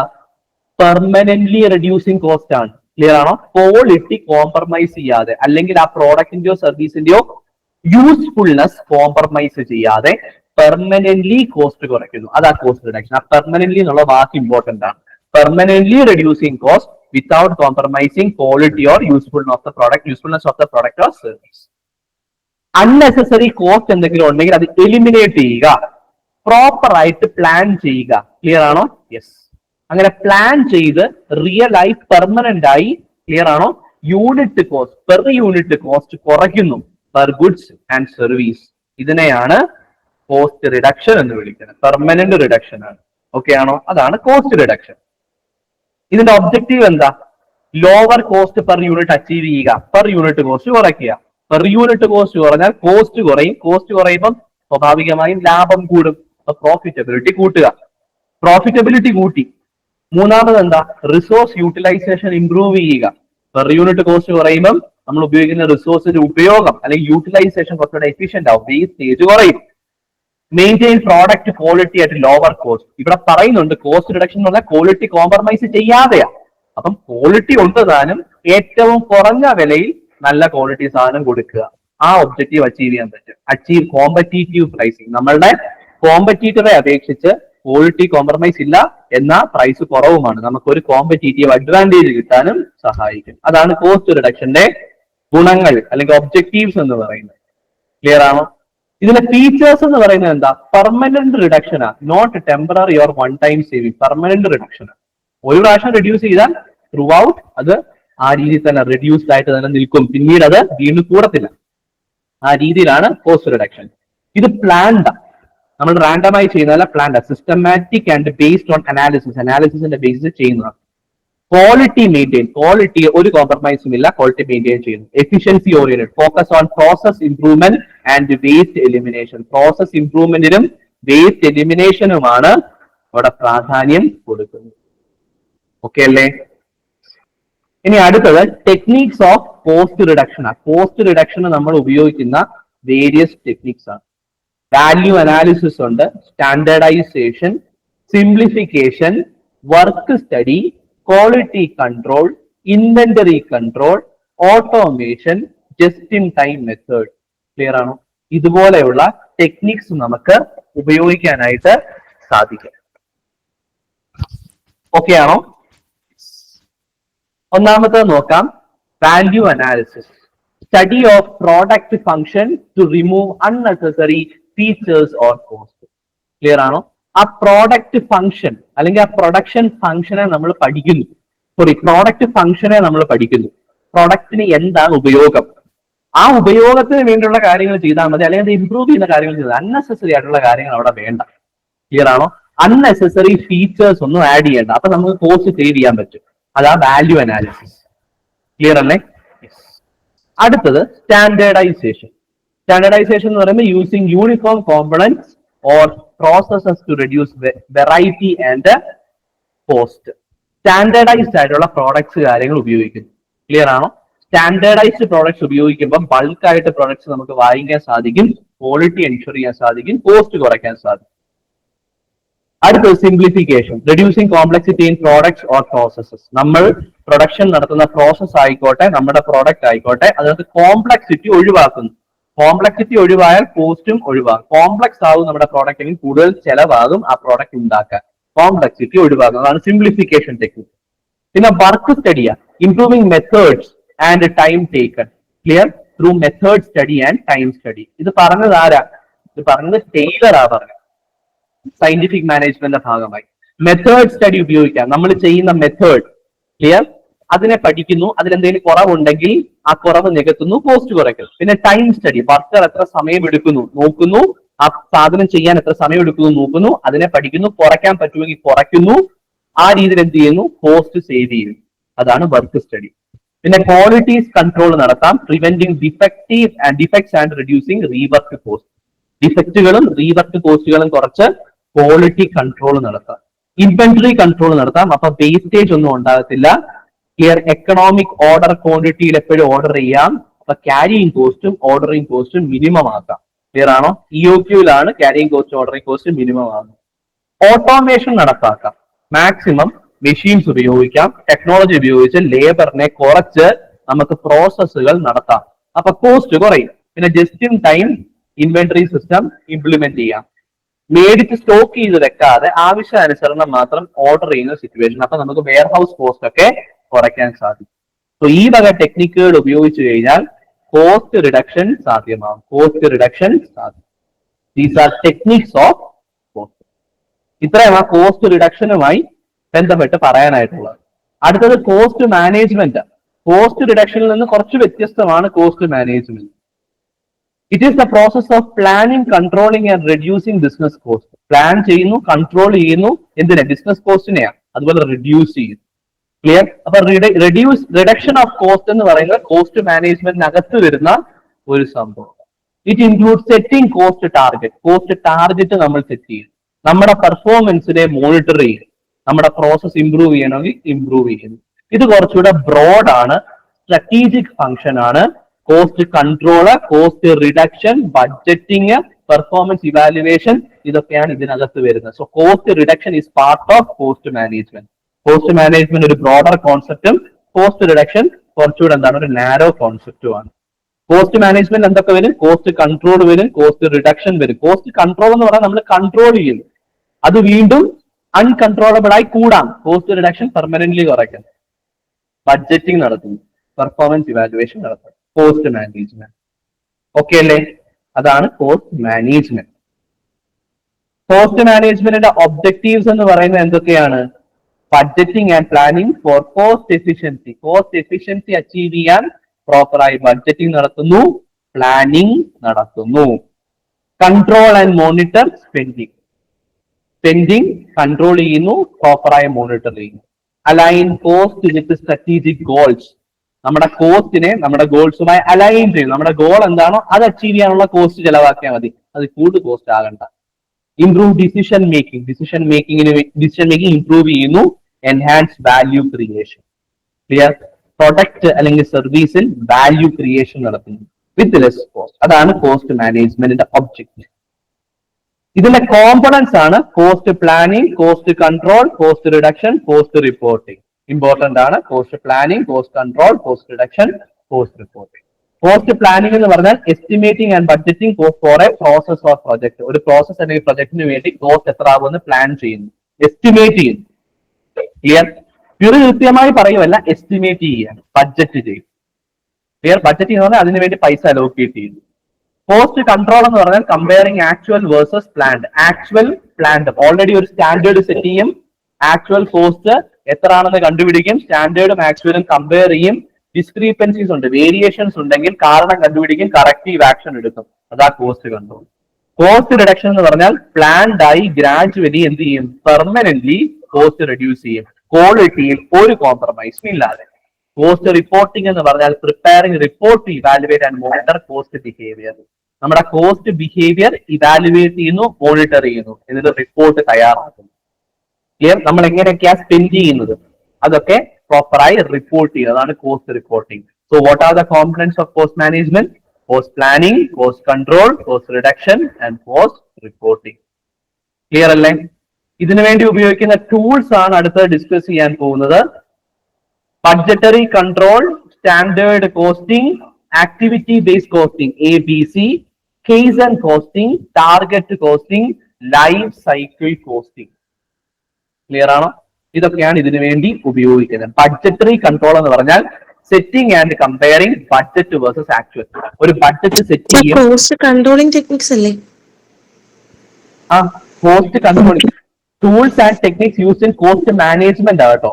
Cost management. Cost management. Budgetary control, നമ്മളൊരു ബഡ്ജറ്റ് സെറ്റ് ചെയ്യും, ബഡ്ജറ്റ് സെറ്റ് ചെയ്ത ബഡ്ജറ്റിനെ ആക്ച്വലുമായി കമ്പയർ ചെയ്യും. സ്റ്റാൻഡേർഡ് കോസ്റ്റിംഗ്, അതായത് സ്റ്റാൻഡേർഡ് സെറ്റ് ചെയ്യും, ആക്ച്വലുമായി കമ്പയർ ചെയ്യും, വേരിയൻസ് കണ്ടുപിടിക്കും, വേരിയൻസ് എന്ത് ചെയ്യും, മാറ്റാനുള്ള കറക്റ്റീവ് മെഷേഴ്സ് എടുക്കും. ഫേവറബിൾ ആണെങ്കിൽ കുഴപ്പമില്ല, അൺഫേവറബിൾ ആണെങ്കിൽ മാറ്റാനുള്ള മെഷേഴ്സ് എടുക്കും. ABC costing activity based costing ആണ്. അതായത് ഓരോ ആക്ടിവിറ്റിയെയും സെപ്പറേറ്റ് ആയി കോസ്റ്റ് ചെയ്യും, ഓരോ ആക്ടിവിറ്റിയുടെയും കോസ്റ്റ് സെപ്പറേറ്റ് ആയി കണ്ടുപിടിക്കും. Allocate cost based on activities perform. നമ്മൾ പെർഫോം ചെയ്യുന്ന ആക്ടിവിറ്റിക്ക് അനുസരിച്ച് നമ്മുടെ കോസ്റ്റ് ഓരോ ആക്ടിവിറ്റിയിലേക്ക് അലോക്കേറ്റ് ചെയ്യും. ആക്ടിവിറ്റി ബേസ്ഡ് കോസ്റ്റിംഗ് നടത്താം. പിന്നെ kaizen costing, continuous and small improvements in cost.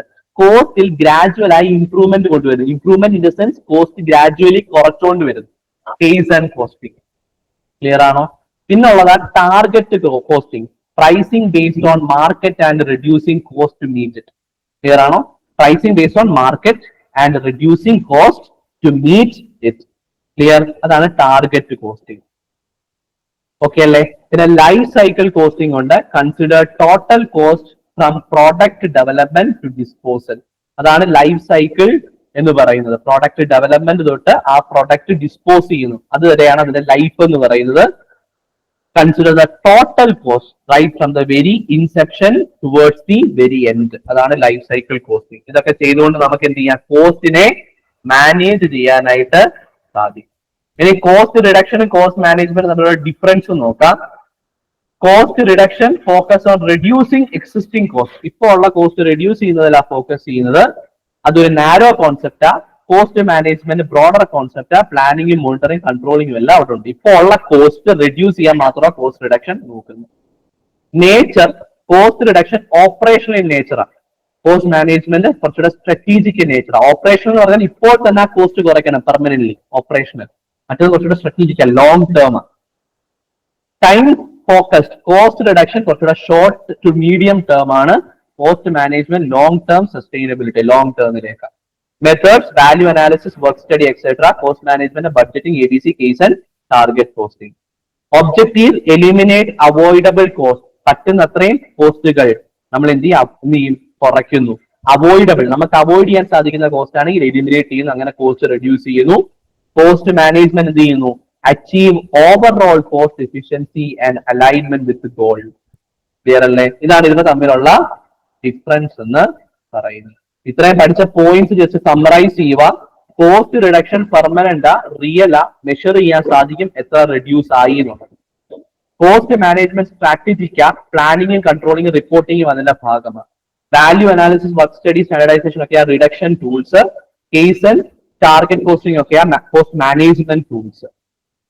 Cost reduction എപ്പോഴും tries to maintain or improve quality while reducing cost. Cost കുറയ്ക്കുന്നു പക്ഷേ quality compromise ഇല്ല. അതാ cost reduction. Cost management includes both the cost control and cost reduction. Cost controlum cost reductionും ഇതിന്റെ ഭാഗമാണ്. Cost managementന്റെ ഭാഗം. Okay ആണോ? ഇത്രയുമാണ് നിങ്ങൾക്ക് മൊഡ്യൂൾ 3യുമായി ബന്ധപ്പെട്ട് കോസ്റ്റ് അക്കൗണ്ടിങ് എന്ന മൊഡ്യൂളുമായി ബന്ധപ്പെട്ട് പഠിക്കാൻ. 10 ക്വസ്റ്റ്യൻസും കൂടെ ഡിസ്കസ് ചെയ്യാം, എന്നിട്ട് നമുക്ക് ഫൈൻഡ് അപ്പ് ചെയ്യാം. Cost reduction aim to, cost റിഡക്ഷന്റെ എയിം എന്താണ്?